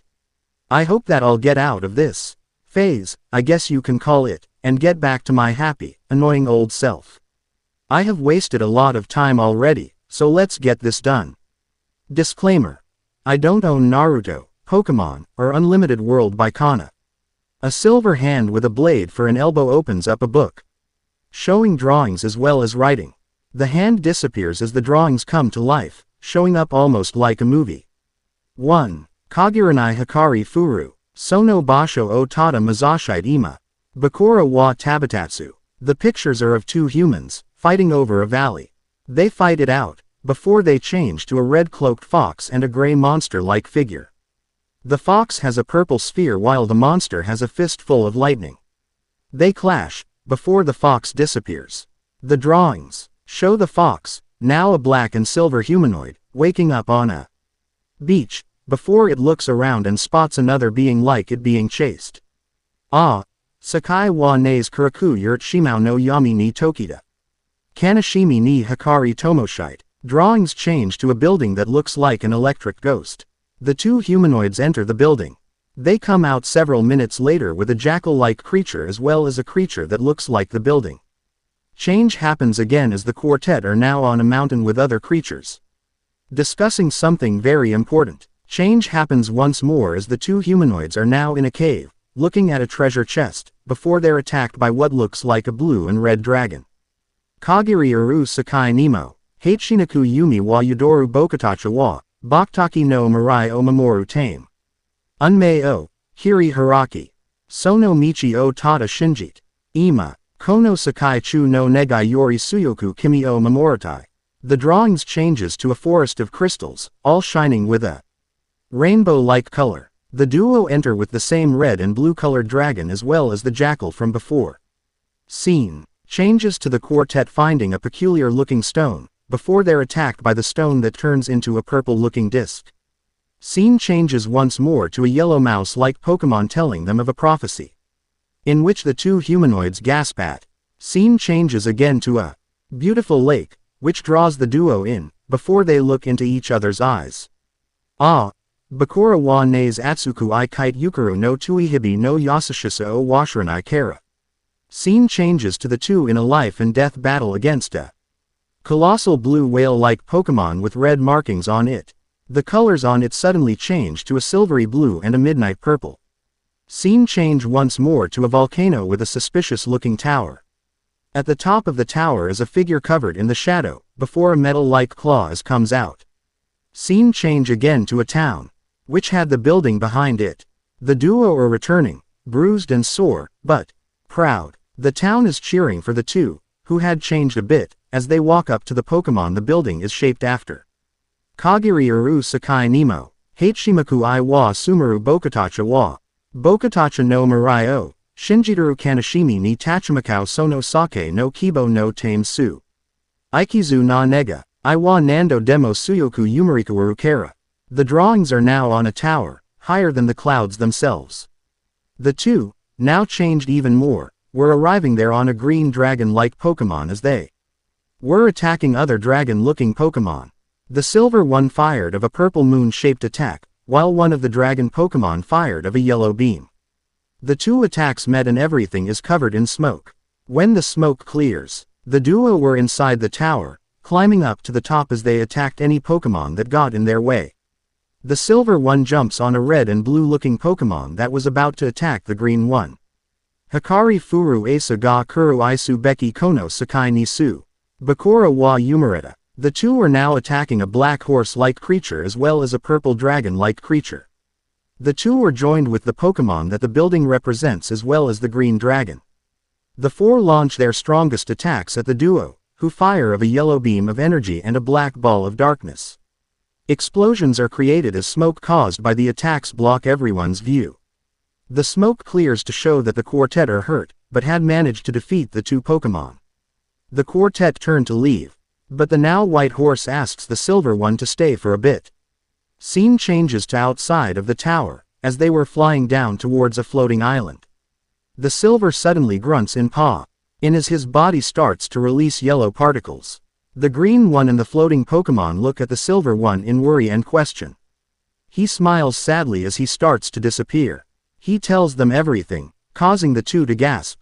While the green dragon let out a concerned sigh, the green Pokémon wraps her arms around the silver one, and cries into his shoulder, desperately trying to make him stay. The silver Pokémon disappears with a smile on his face, just as the trio made it to the island. Doko made mo. Kanashimi wa koit yukaru Bokatacha wa. Bokatacha no Sakai o Ishiteru Kage uru. Sakai Nemo, Hachinaku Hikari wa Furu su. Bakura no Mirai wa Itsu made mo Suyoku Kajiyaki Suzukaru. Scene goes to the human, now back in his world, looking into the waters of the valley in sadness. He looks up in time to see a figure with silver hair, followed by another one with blonde hair. A man with white hair appears behind him, causing the human to smile sadly at the three. Scene goes back to the green humanoid Pokémon, who was crying at the same beach that the human appeared from. The human can somehow hear her wails, and tries to escape from the silver-haired man's grip. He manages to escape and jumps into the waters of the valley, just as a beam of light hit the very spot he landed in. He starts to float up, and smiles sadly at the three humans, who are calling for him to come back. He shakes his head, and falls unconscious as the light disappears. Back at the beach, the green humanoid was being comforted by a black and blue dragon Pokémon, before a light show happens behind them. They look, just as the light disappears and shows the silver humanoid. He awakens and looks in their directions, before smiling. The green humanoid looks at him in disbelief, before tears appear in her eyes as she flung herself at him. The silver one comforts her while the dragon watches with a smile in her face. Scene changes back to the book, just as the drawings change to a family mad up of the duo and two little humanoid Pokémon, an orange one and a blue one as well as a platinum-colored nine-tailed fox. The camera pans out to show the same silver being closing the book with a smile on his face. Before a hand wrapped around his arm, he turns to face the green humanoid as he wraps his arms around her waist, while the two smaller humanoids came in and hugged his feet, his hands going over their backs. The fox comes in with a sheepish grin as he sits next to the family. The silver one smiles at this, before the scene fades away. Previous. Hello Guildmaster Rotom, one of the reptiles. A green-colored chameleon Pokémon greeted, while the other, a red-colored crocodile, nodded his head. Rotom smiled at the two. You know you don't have to call me that, Kekalon, GM. Rotom told the Pokémon, who nodded in response. Nice to see you too. Crocodile. The Pokémon gave another nod before it walked towards the back, before returning with a bag that had a strap meant for a Pokémon to put around their necks. That will be your wonder bag for now, Rotom said, gaining another look from the Pokémon. Rotom chuckled before he went full explanation mode. A Wonder Bag, Naruto, is a bag that every exploration and rescue team have. They help you carry items, and the better you are at your job, the better the bag you can get, which means you can put more items inside of them. Open your bag now, and check what you guys have. Low Kick, a Machop, the blue muscular Pokémon Naruto saw, shouted as he ran at Naruto, intending on sweeping his opponent of the ground. Naruto reacted with a confusion however, knocking the Pokémon out. Poisson Fang, the Ekans, the other Pokémon Naruto noticed, and slightly glared at, shouted as it tried to bite Naruto, only for it to be flung away by Alice's confusion. It too was knocked out. Is this really necessary to be protecting you? Naruto asked, a deadpan expression in his face. Rotom giggled like a little kid. Yup, Rotom said, while Jack sighed at his older brother's antics. Why he did things like this he didn't know. Naruto sighed, before the quartet walked to the stairs that were in the room. Oh my, a voice said from within the shadows. Creeping out Alice. What do we have here? Guildmaster Rotom, Jack the Lucario and 2 fresh rookies. What you folks doin' here, especially with 2 weaklings, Rotom growled, as did Naruto. They are perfectly capable of handling themselves, unlike you coward, Jack said as he formed a bone made of aura. Bone. Rush. He threw the bone in the direction of the voice. Before he jumped over a razor wind that was aimed at him. All right then, but you 4 are gonna rue the day ye messed with us, the voice said, as 3 figures appeared almost out of nowhere. They were a humanoid being with red armor and sharp-looking body parts, a white dog-like Pokémon with a sickle on its forehead, and a black dog-like Pokémon with a skull on its chest as well as an orange underside. We are Team Dark. I am the leader, Bisharp. To my right is Absol, and to my left is Houndoom. We've been ordered to kill you. Nothing personal, just our job. Now I expect to have a good challenge before I kill ya. So let's get this party started. Now, the 4 Pokémon were preparing themselves for a fight. Rotom spoke to Naruto and Alice though. Naruto, Alice, Rotom called out, getting the duo's attention. Be careful, all 3 are dark types, which means that psychic type attacks won't work, and you'll be hurt a bit more since you're weak to dark. Alice nodded, though Naruto growled. Who is your boss and why do they want us dead? Naruto growled out at the steel, dark type. He got a blank stare in return. It won't matter, since you'll be dead before then, Bisharp calmly told him. Almost as if he were talking about the weather. Naruto growled at him some more. Absol take on the Jackal, Houndoom take on Shorty. I got the 2 runts. The 2 nodded, before their attention was brought to Jack, who was chuckling. His chuckles then became laughter as he nearly fell onto the floor. Oh, and what is so funny now? You're going to die, so I don't see how that's funny. Well, except to me probably. Jack stood up tall while he spoke. You just made the biggest mistake of your life, Jack said as he grabbed Naruto and Alice, and started to jump away, Absol and Houndoom going after them. No one calls Big Bro. Shorten leaves unscathed. With that, Jack jumped to a farther room, for the most fairest fight possible. Bisharp was still confused over what happened, when he felt the room get colder. He turned to face Guildmaster Rotom, only to see that his entire body had changed to a red color with a yellow outline. He started to spark all over his bod as his rage got the better of him. I am not short, Rotom shouted as he released a thunderbolt at the slightly afraid Bisharp, who dodged out of the attack. This is gonna be a tough fight, this comment caused Bisharp to smirk. I've always loved when they try to fight. Proves to be more of a challenge. With that, he ran in with an X-scissor attack. Jack and the others, when the Lucario felt that they were far enough away from Rotom and Bisharp's fight, he stopped, put Naruto and Alice on the ground, and turned to face their attackers. They soon came in, blank looks on their faces. Jack spoke to Naruto and Alice while he focused on the 2 dark types. Naruto, Alice, Jack said, gaining their attention. Run to the top of MT. Lppies. They have a type advantage against you too, and your conference.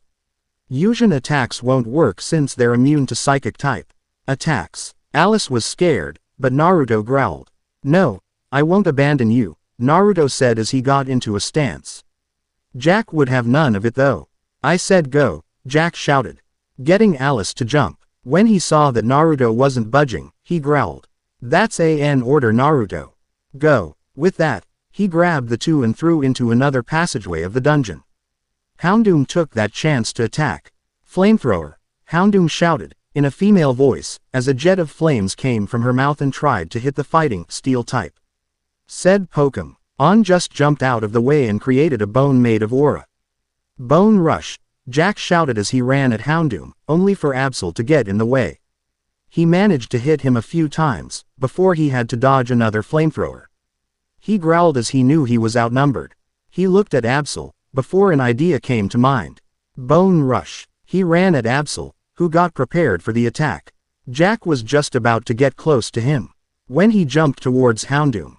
Into close combat, Jack hit a surprised Houndoom with the aura bone, before he made it dissipate when he started to punch and kick the hurt dark fire type. He didn't notice Absol charging up a hyper beam.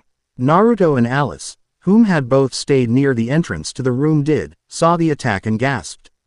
Naruto growled, before he remembered an attack that he saw Guy do. Alice, stay here, Naruto said as he prepared his legs and feet. Alice looked at him in confusion. I have an attack that can surprise and probably hurt Absol.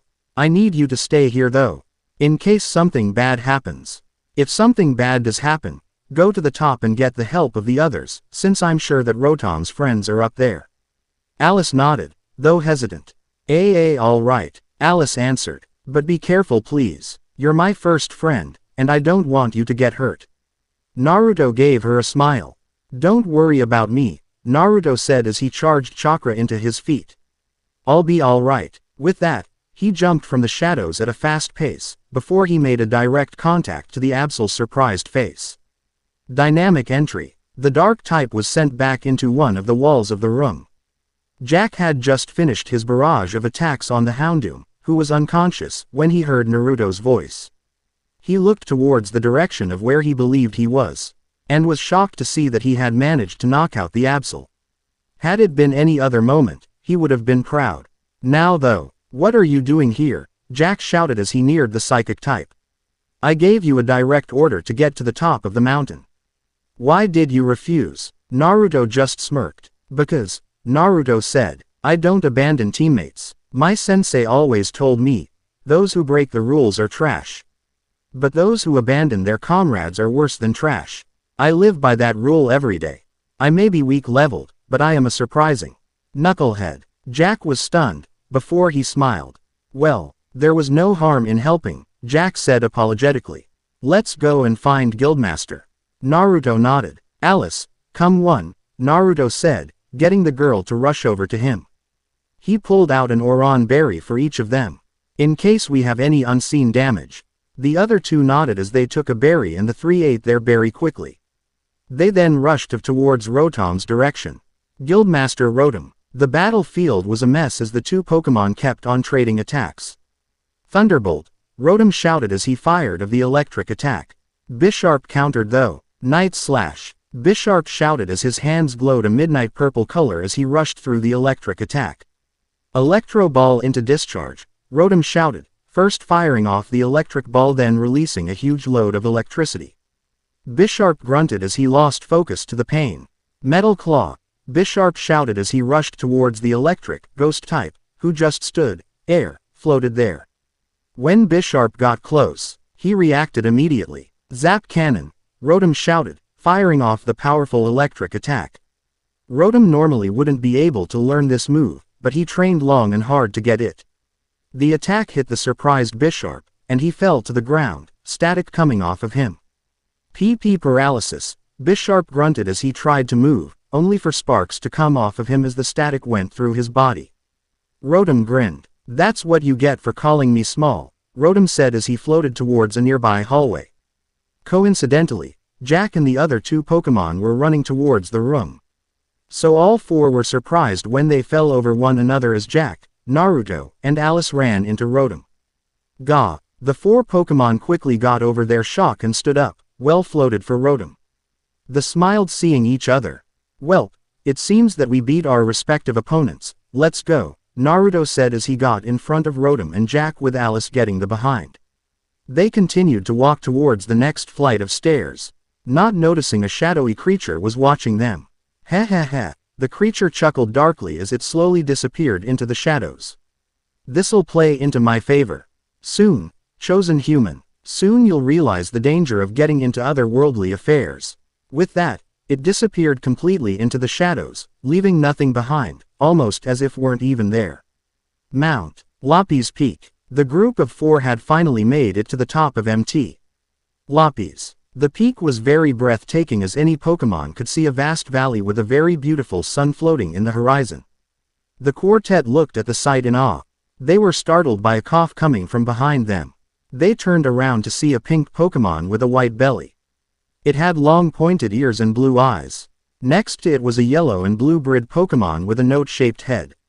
Next to the bird was a gray bird with a oink mask on its head.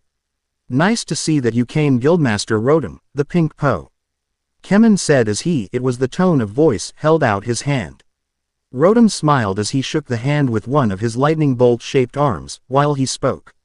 You too, Guildmaster Wigglytuff, Rotom said, causing the Pokémon, Wigglytuff, to wave the name off. Bah, that's my grandfather's name, Wigglytuff said as he walked off, Rotom following him. By the way, I'm sure you know Chatot and Unpheasant. Rotom nodded as the two walked towards a cave in the rocks. The Chatot and Unpheasant flew next the trio that were left behind. Hello, I'm Chatot, the bird Pokémon said, its voice indicating that it was a female. I'm the Guildmaster's most loyal assistant. This is Unpheasant. She pointed to the gray Pokémon, who waved a wing. I'm Unpheasant, the Pokémon greeted as the mask indicated that it was male, waved his swing to the trio. Jack waved back. Name's Jack, Jack told them. Guildmaster's gatekeeper. These two are our newest recruits. Alice and Naruto took that as a K to give their names. My name is Alice, Alice said, hiding a bit behind Naruto as she wasn't used to meeting new people. Naruto calmed her with a pat to the back while he spoke.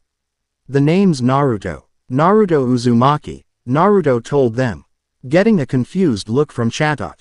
Why is your name Fishcake? Chatot asked, getting a facefo from Naruto as well as a very long laugh from Jack. It means Maelstrom, Naruto whined out as he got up from the floor. Why does everyone mistake it for a ramen topping? Unpheasant chuckled while Alice giggled a bit. The group of 5 entered the cave their respective guildmasters entered, only to find that 3 other Pokémon with 2 other escorts were there with them. A walking yellow rat-looking Pokémon with a whisker-like mustache was near a red dragon-looking Pokémon and a green mountain-looking Pokémon. Near them was an emperor penguin-looking Pokémon with a monkey that's head was on fire and a swan-looking Pokémon. Next to them was a seal-looking Pokémon with armor made of shells. And the Pokémon's bodyguards, a green snake-like Pokémon and a huge pig-looking one with fire coming from its neck. The group of 5 quietly sat next to their guildmasters as the meeting started. Good afternoon, fellow guildmasters, Wigglytuff greeted, getting a few greetings back. Greetings, the penguin, rat and Rotom said, while the seal just grunted a greeting. I have called this meeting for a reason, Wigglytuff began. I'm pretty sure we all know the situation with these random Pokémon attacking towns and villages around the world, am I correct? He got a nod from each of them. Very well. May I get a report on the kinds of attacks you or your members have seen? The seal Pokémon raised a paw. Yes, Guildmaster Samurott, the Pokémon, Samurott, spoke up. Well, I have not seen any of these attacks myself, Samurott said, before pointing to his guards. But my friends, Serperior and Emboar, have witnessed one of these attacks on a village near my town. They even tried to stop the attack, which was against several Tyranitar and a few golems. The Pokémon, from their description, were different however. I will hand over the stage to them. Serperior and Emboar came up. From our fight, there were several things I noticed, Emboar said as he told the tale. The Pokémon themselves were a different color. And I don't mean that they were shiny. I mean they were entirely different colored. The Tyranitar were a navy blue color, and their blue stomachs were a silvery blue color with their claws and teeth being a silver color. Their eyes, though, were a deep black color. The golems were a dark gray color, with their eyes being a cosmic black color. Another thing I noticed was that their power and strength were way stronger than a normal Pokémon. Even their shiny variants with the Pokerus virus aren't that strong. Serperior took over. I also noticed that they were attacking almost as if it were a planned attack, Serperior said in a regal voice. As she slithered past Emboar. They were fighting in complete coordination, like they've planned the entire thing, and like Emboar said, their power was something that even I couldn't understand. They both stepped back, letting their guildmaster come up to the front. As you've heard, things have been escalating to the point where in a few years, I believe, the world will be nothing but chaos and destruction, Samurott declared as he stepped back, prompting the penguin to step up. Yes, Guildmaster Empoleon, Wigglytuff acknowledged. Empoleon nodded. My apprentices have tall me the same as Samurott's friends have said, Empoleon told the normal type. Pokémon with different coloring than a normal or shiny version of a Pokémon, as well as incredible strength. My father, who worked for your guild, would probably have helped in THSI case actually. Wigglytuff nodded. Where is your father anyways? Wigglytuff asked, getting a sigh from the water steel type. I honestly don't know, Empoleon said. The monkey put a hand on the bird's shoulder. Infernape and Cresselia have looked almost everywhere they could think of, but haven't found a clue as to where he could be. Wigglytuff nodded. Before the rat came up. Do you have anything to add, Alakazam? Yes I do, the psychic type spoke. My teammates, Charizard and Tyranitar, had a similar encounter as Serperior and Emboar. They, however, managed to get some information from the enemy. The Red Dragon, Charizard, gave Alakazam a file. From what they've gathered, I managed to create some theories. They include, He Pokémon are being possessed by an evil spirit, they are getting an evil power locked away long ago that has been lost to time, or the planet has gone into a catastrophic era once more. The Pokémon gasped. However, the last one is more of a last resort, as if it were true, then a human would have entered the world, and found a partner Pokémon to help them. Wigglytuff's grandfather and I would have some familiarity with it, being that one of our Pokémon had actually been a human. Everyone nodded, though Naruto was sweating a bit. Luckily, no one noticed, but he knew he had to calm down, lest anyone did notice. Alice, however, had a surprised look on her face as she heard the Guildmaster of Pokémon Square say that. Well, if that's all, Wigglytuff said, getting everyone's attention. I have also come up with a theory. This theory, however, actually comes from an old story that my grandfather used to tell me. Long ago, about several thousand years ago, an evil being tried to take over the world. This being could unleash the darkness within a Pokémon's heart, and take complete control over the Pokémon. It granted its host incredible strength, but it gave them an eternal flow of anger that the being used to keep its hold on its host. It actually managed to infect one of the legendaries, Lugia, the Guardian of the Seas. The Pokémon within the room, excluding Naruto, gasped when they heard this. I believe that this being has returned after it was defeated by the legendary. It's only a hunch, however, as the legend is pretty old. The being went by the name of Shadow. As soon as he said that, an explosion came from above the cave they were within. They looked up, only to see several Sudowoodo as well as Team Dark. They were all different, however. Bisharp now had a midnight purple armor as well as his blades being a silvery gray color. Houndoom was now a gray color with a whitish blue underside. Absol was now a midnight black color with a silver sickle horn. The Sudowoodo were now a rusted orange color with black hands. Who are you Pokémon? Wigglytuff yelled as Chatot and Unfeasant got in front of him. Naruto was already in front of Rotom, Jack joining him along with Alice. The others were also prepared for the attack. We are the reborn Team Dark, Bisharp said, his voice darker than the deepest abyss. The biggest Sudowoodo spoke up next. Remember me, Runt? Sudowoodo asked Naruto. As said Pokémon growled at him.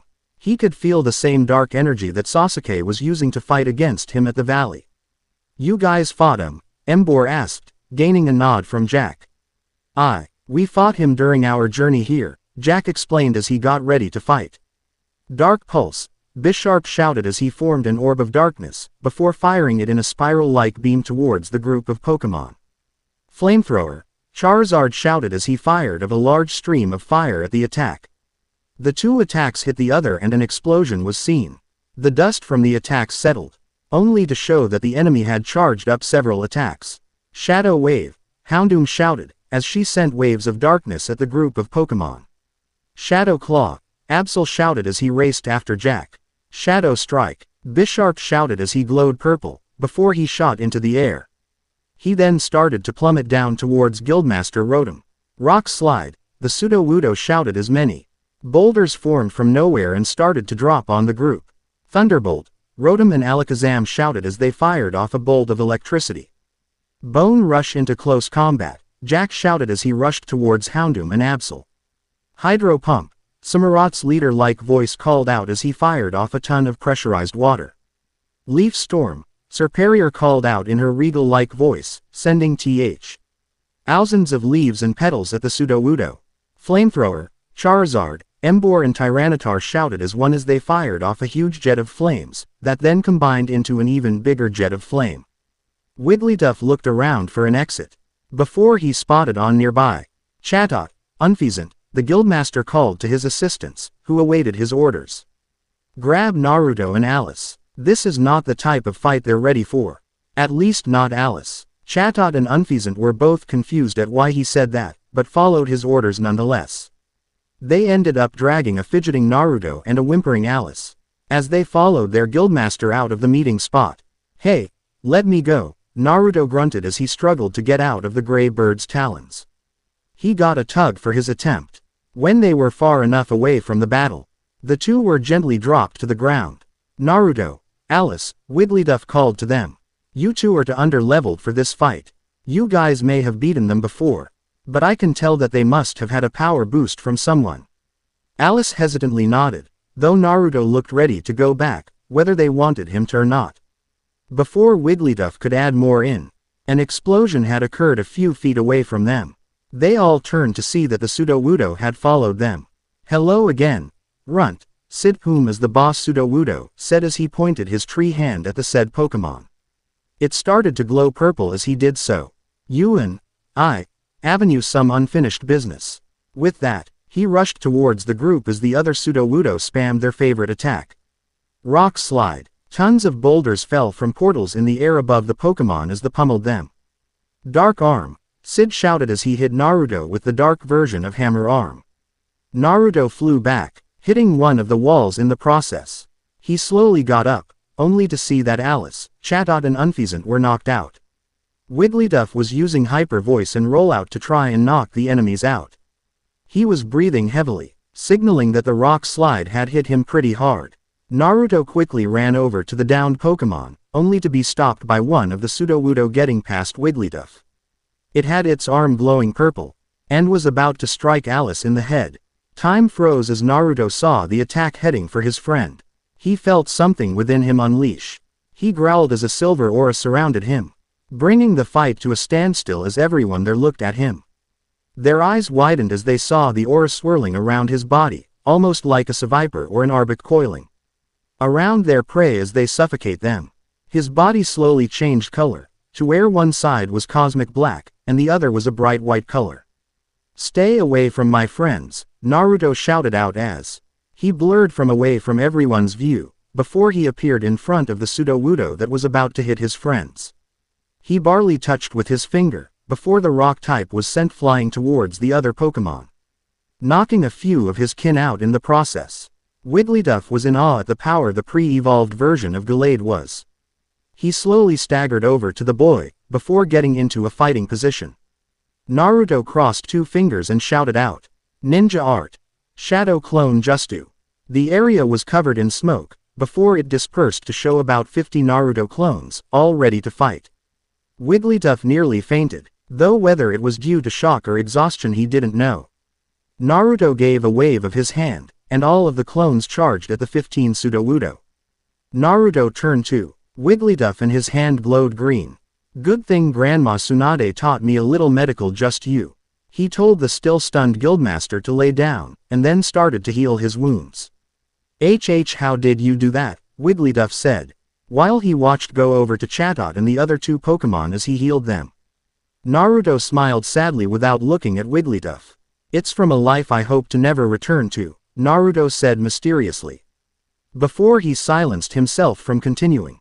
Wigglytuff dropped the matter as he heard the sadness in the young Pokemon's voice. Several cries of pain brought his attention to the Sudowoodo, who were slowly losing men, being tossed around by Naruto's clones. He then saw something coming from the cave, before a beaten Bisharp was seen flying into Sid. What the hell? Charizard yelled in surprise when he saw the clones. All of the other Pokemon had the same, WTF, look on their faces. Wigglytuff couldn't help it and bursted out laughing. The clones had managed to finish off the Sudowoodo, just as Absol and Houndoom fell on top of them from the sky. Oh, look here, they finally landed. Even though everyone was hurt, they facepalted at that. What? Later, after everyone had gotten off the mountain, Rotom offered the other guildmasters to his guild, so that they can rest up before they left to their own guilds. Naruto and Alice had decided to tour the Guild the next day as they were both beat from the day's events. They were stopped by Rotom as they were walking to their assigned team room. Good job on the mission today, Team Dynasty, Rotom cheerfully said.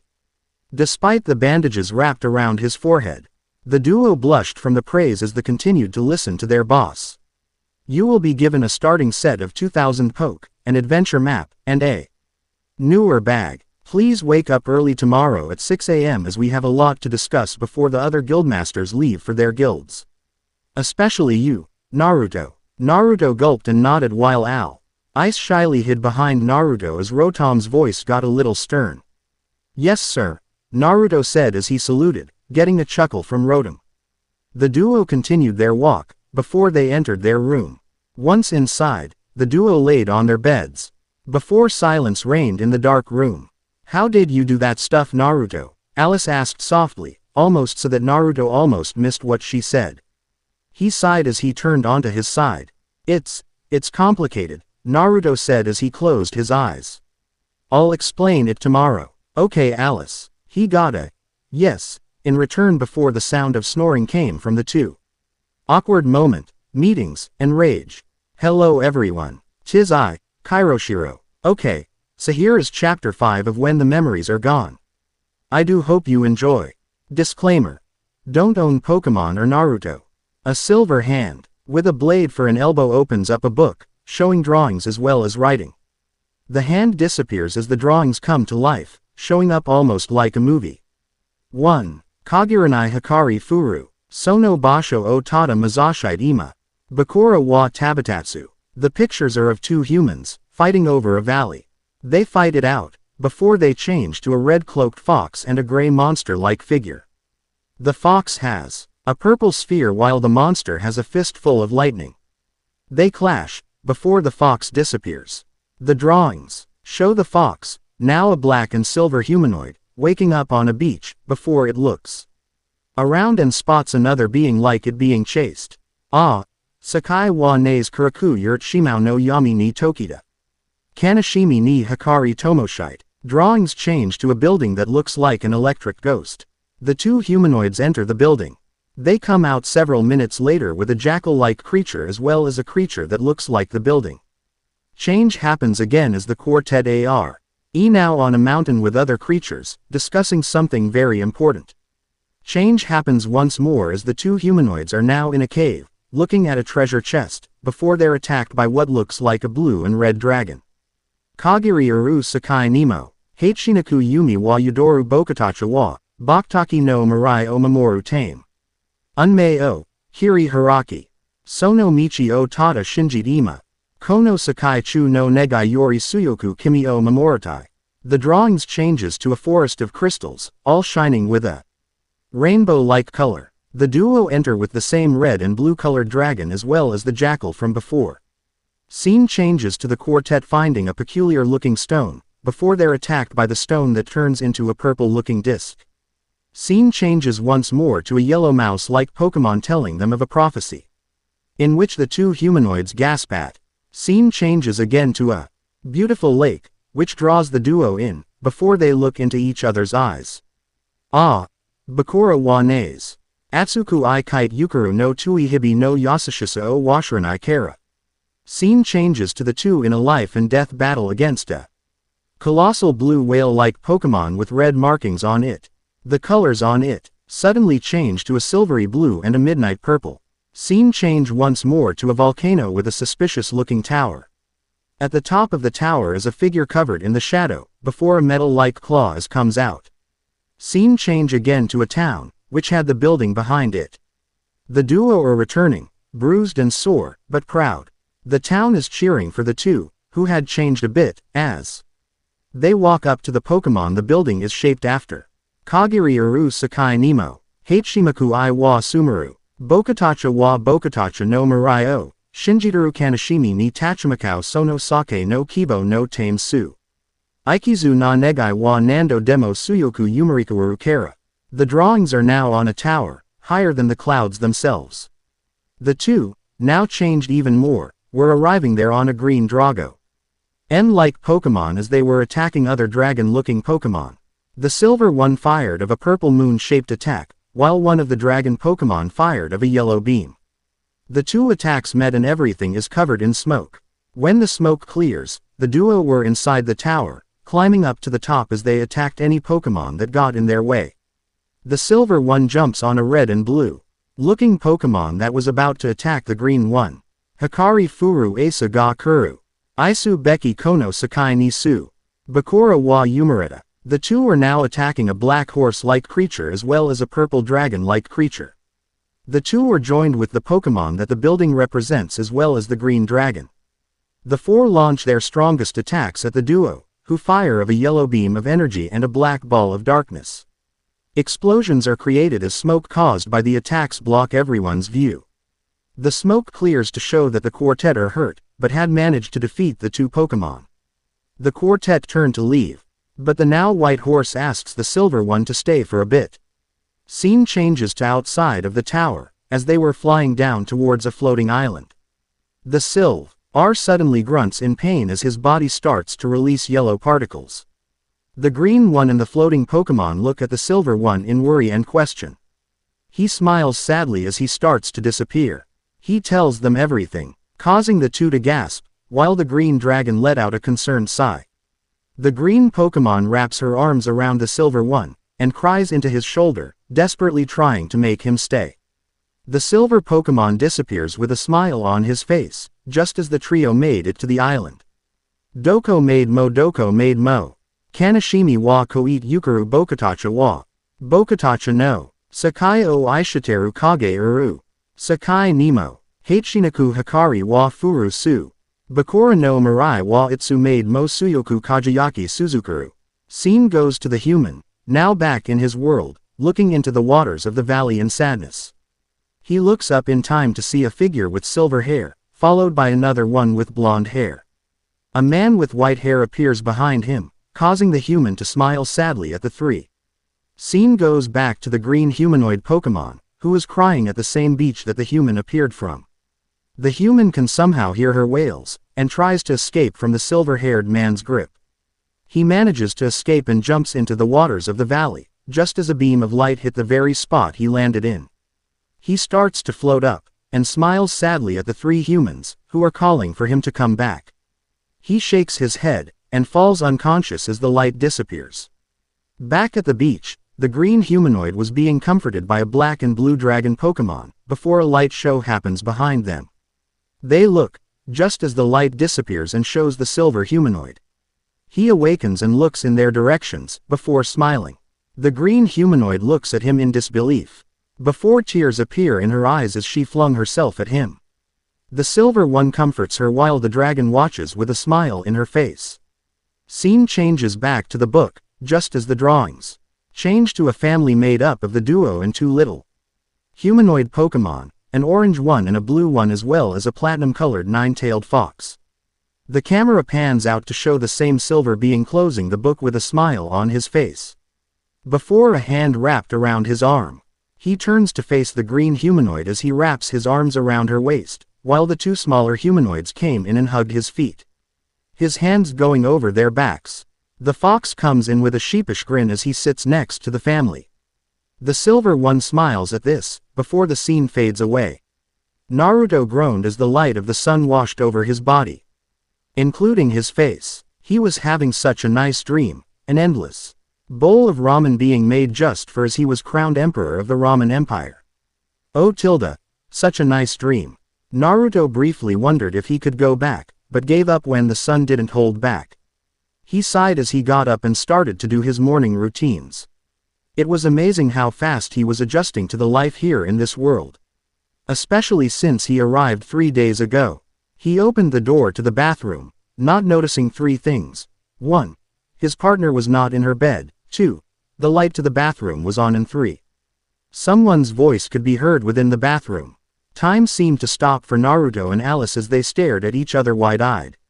Alice had taken off the dress that all Ralts were known for, revealing her naked form to Naruto.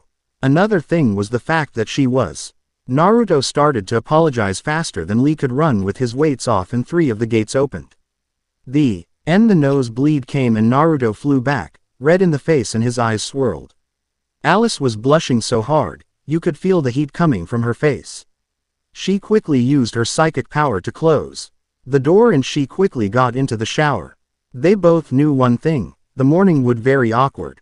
In the guild hall, the two were right. No matter what they did, they would be reminded of what happened and would blush so much. Many of the Pokémon thought they might have gotten sick. Naruto quickly calmed his breathing as he walked towards the cafeteria built into the building. Alice was a few feet behind him, and was constantly red in the face. Naruto sighed, glad for the dress that came with the species. If not for that, he was sure that he would have. He wasn't a pervert like his last sensei. The duo quickly got some breakfast, which was a berry salad for the two. As they ate, Naruto began to think about how he would be explaining everything that he did back at the meeting place. He sighed as he knew it would be a troublesome day. Hey, he was speaking like Shika now. His mind was brought out of thinking when he felt someone tapping his shoulder. He looked at the source, only to see it was Guildmaster Rotom. He smiled at the ghost electric type. Hello Guildmaster. Naruto greeted the Pokémon, gaining Alice's attention. How are you doing today?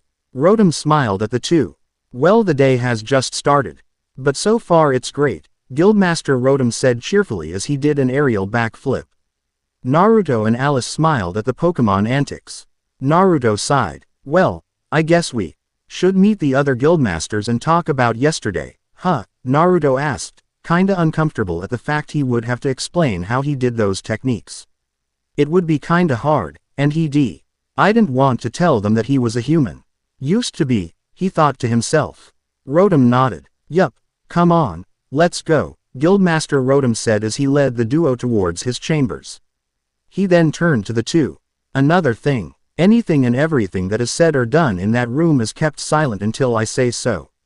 That means you cannot breath a word of this to anyone so long as you live unless you are given my permission.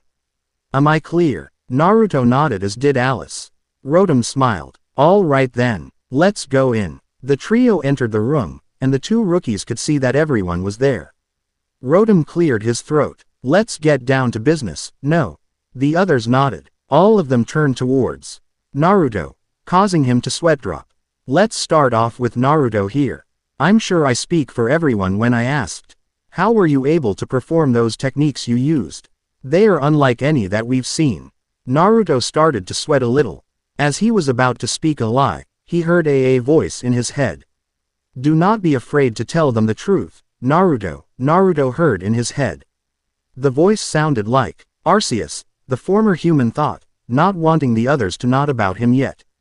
He heard a GENTLE laughter before the voice came back. Yes, it is me, Naruto. I do not have much time to talk right now as I am a busy Pokémon. I just wanted to tell you that it is alright to tell them everything. Naruto mentally nodded as Arceus's presence left his mind. He told him to tell them everything, and so he did. A few hours later, the group within the room were keeling over in shock at what was told to them. This boy was from another universe, where the humans could perform moves that could match up in part to their moves. Incredible. That's amazing Naruto, Alice said, breaking the silence that had plagued the room. You must be very powerful then. Naruto looked around merrily. Actually, I was known as the surprising knucklehead as well as the dead last back home, well former home, Naruto said. scratching his head in embarrassment and from the awkwardness. Everyone else was surprised. Then how were ye so strong? Jack asked. Naruto looked down as the air grew cold around him. Because I always wanted to help people, no matter how bad they were, Naruto said before he started to explain. You see, something had happened on the night of my birth, something that was out of anyone's power. Many ninja and people died that night thanks to a demon. In our world, there are beings called tailed beast. In total, there are 9, but a 10th mythical one was said to exist, trapped on the moon. The 9th tailed beast, a rabbit fox, attacked our village, killing thousands. Because I was born on that night, people there thought I was the demon in human form after our leader of the time defeated it. Because of that, I was always alone, and I wished for nothing but friends. I finally got some, and I made a promise to myself. At this he looked up, seeing many of the Pokémon were crying. Alice was hanging on to his arm, bawling her eyes out as she could feel the loneliness, sadness, and despair coming off of Naruto. But then she felt happiness, joy and hope. I promised myself that I would always protect my friends, even if it killed me in the end. Almost has a couple of times too. But I never regretted it. Everyone smiled at the boy. That natural charm of Biko. Ming anyone's friend was working its magic as everyone felt for the blonde. Rotom nodded before he spoke again. All right then, if that is all, then I would like to close this meeting. I hope you our guildmasters have a very safe trip back to your guilds, Rotom said, getting a thank you from the other guildmasters. As soon as all of the others left, Rotom turned to Naruto and Alice, only to see that Alice had fallen asleep on Naruto's arm and Naruto had no clue as to what to do. Jack gave mighty laugh at that, before he was whacked in the back of the head by Hydra. I will bring Alice to her bed, Naruto said as he left the room. Rotom nodded. Very well, but please return once you do. We have things to discuss, Rotom said, gaining a nod from the psychic type. Naruto returned 10 minutes later, blushing up a storm. Everyone was wondering what had happened. What happened? Naruto's blush got harder as he shook his head while a trail of blood left his nose. It was nothing, Naruto said as he covered his nose. The trio blinked before shrugging. So what did you want to talk about? Rotom grinned as he brought out a bag, and tossed it well as much of a toss for a Pokémon with no hands to Naruto, who caught it and heard some jingling inside. He opened the bag to see a lot of cash, poke in this world. What's this for? Rotom giggled like a little kid. That's your payment for the mission yesterday, Rotom said as Jack and Hydra left to continue their duties. After all, it was an important mission. Naruto nodded dumbly, before he thought of something. Guildmas. Chair Rotom was already ahead of him though. We have a banker on the 3rd floor. You can leave your money with him. Trust me, nobody has ever been able to steal from him. His reputation makes him more intimidating. Naruto nodded. That's all from me for now. You and Alice, when she wakes up, have the rest of the day off. Be ready for missions tomorrow. You may go now. Naruto nodded and bowed before he left, leaving Rotom to whatever he does behind closed doors. Rotom grinned. Time for pin the tail on the Ponyta.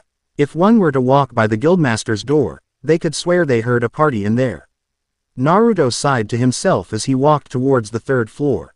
The sack of money was tied to his waist as the emotion Pokémon was in deep thought. He was brought out of them however when he bumped into another Pokémon. He looked at said Pokémon and apologized. I'm so sorry sir, he said respectfully with a bow. I wasn't paying attention to where I was going. He looked up to see that the Pokémon was grinning. Don't worry about it lad, the Pokémon said before introducing himself. The name's Rage. I'm a Charizard as well the banker. I'm gonna take a guess and say you're a new Tay. You just finished your first mission, huh? Naruto nodded before handing him the bag. Rage grinned. And what team are you in? Naruto answered with a salute. Team Dynasty sir, Naruto said. Exploration and Rescue Team. Team Leader. Rage bellowed in laughter. Alright kid, Rage said before he remembered something. Wait, didn't you guys just finish an escort mission of Guildmaster Rotom? Naruto hesitantly nodded. Rage grinned again. Congratulations. You should feel honored. especially since this is the first time that a newly formed rookie team took on an A-class mission. So really, congrats. Naruto blushed. Well, it my teammate, Alice and I's team work as well as Jack helping out, Naruto said. He wanted to share the credit after all. Rage smirked. Truthful too, Rage said. Definitely alright kid, if you ever need help, just come to me. I'll be glad to help. Naruto nodded and thanked him before leaving the flying type to organize the newest team's money. It seems like a good idea to stop here. I hope you guys enjoyed this chapter, and if you did, please review. If you didn't, do bother as I will ignore you in any flamers. That's all for me right now, so peace. New mission. Hello everyone. Cheese I, Kairoshiro, here with another chapter of When the Memories Are Gone. It's been a long time since I've touched this FIC, and I apologize for that. I am going to be updating this FIC, along with 2 or 3 others, as I am going to be posting the chapters throughout the week. Every Thursday or Friday, I shall be putting up a poll for what fics I should update. You guys can choose 3 to 4 different fics that I am going to update, write chapters for them, and post them throughout the weekday as school has started back up and I am going to have a lot of work after school with homework and such, plus I'm going job searching as well. I hope you guys enjoy chapter 6 of When the Memories Are Gone. On another note, I shall be doing a more in-depth description of Aurora Town next chapter. Also, I have recently played Pokémon Mystery Dungeon Red Rescue Team over again, and I am so moved by the ending of the game that I'm going to be making a Mystery Dungeon FIC pretty soon. And finally, I want to know if I should add anything from 6th gen into this game, i.e. Mega Evolution, Pokémon, and other stuff. I will be adding in the fairy typing as you'll be hinted at in this chapter. Disclaimer. I don't own Pokémon or Naruto. P.S. On several people's requests, I shall stop using the intro until I can shorten or make chapters about 4 to 5k words longer than the intro. Edit 8/27. I apologize for the late update. I've been swamped with school work and then I got sick and forgot to upload this until today. Several days after their first mission, Team Dynasty had been called in by Guildmaster Rotom for another mission.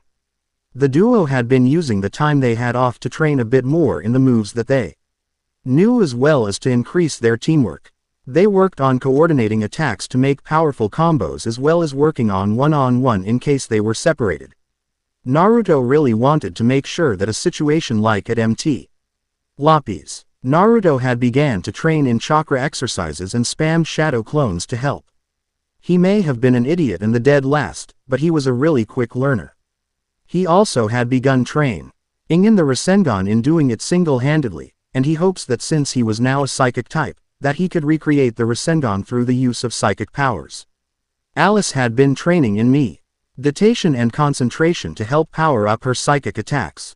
She had learned psychic far earlier than she should have, since her species wouldn't learn psychic until they were level 32, while she was a mere level 16. Naruto had grown to level 17, and had managed to purchase a Shadow Ball TM, in which they both learned the attack. The two had reached the Guildmaster's office, saying hello to several of the Pokémon around. They entered the office, the two nervous in anticipation of what their next mission would be. They saw the electric, ghost-type Pokémon doing a little bit of paperwork while muttering something about stupid jackals, or something along those lines. Naruto and Alice stood at attention in front of their superior awaiting his orders. He noticed them after a few minutes, and smiled brightly. "Hello you two," the cheerful ghost Pokémon said, floating in a way that made it seem as if he were standing up. "I hope you two enjoyed the small break I gave you guys, as I have a new mission for you." Naruto nodded, as did Alice. "You see, there have been several reports of items being stolen from a nearby shop ran by Gabite. He really wants some help or else he'll go out on business." The two nodded as the orange Pokémon continued. "From what he's been able to tell us, the thieves have been heading off towards Hardy Tower, a tower in the middle of Evergreen Forest. You'll have to head on through the dungeon to reach the tower, before reaching the top, where Gabite and I believe the thieves are located at." "Any questions?" Naruto stood forward. "Yes Naruto. With all due respect sir. Aren't Gabites supposed to be fierce when protecting their items? Naruto questioned, confused about the dragon, ground dual type. Rotom smirked. This Gabite is very docile compared to other Gabite, timid even. Rotom told the human-turned Pokémon. Naruto nodded before the duo headed out. Oh yes. The two stopped to look at the guildmaster. Here, I shall give you two a joy ribbon and a power band. The two grabbed the said items, wrapping them around their necks. The two bowed to their superior before heading out.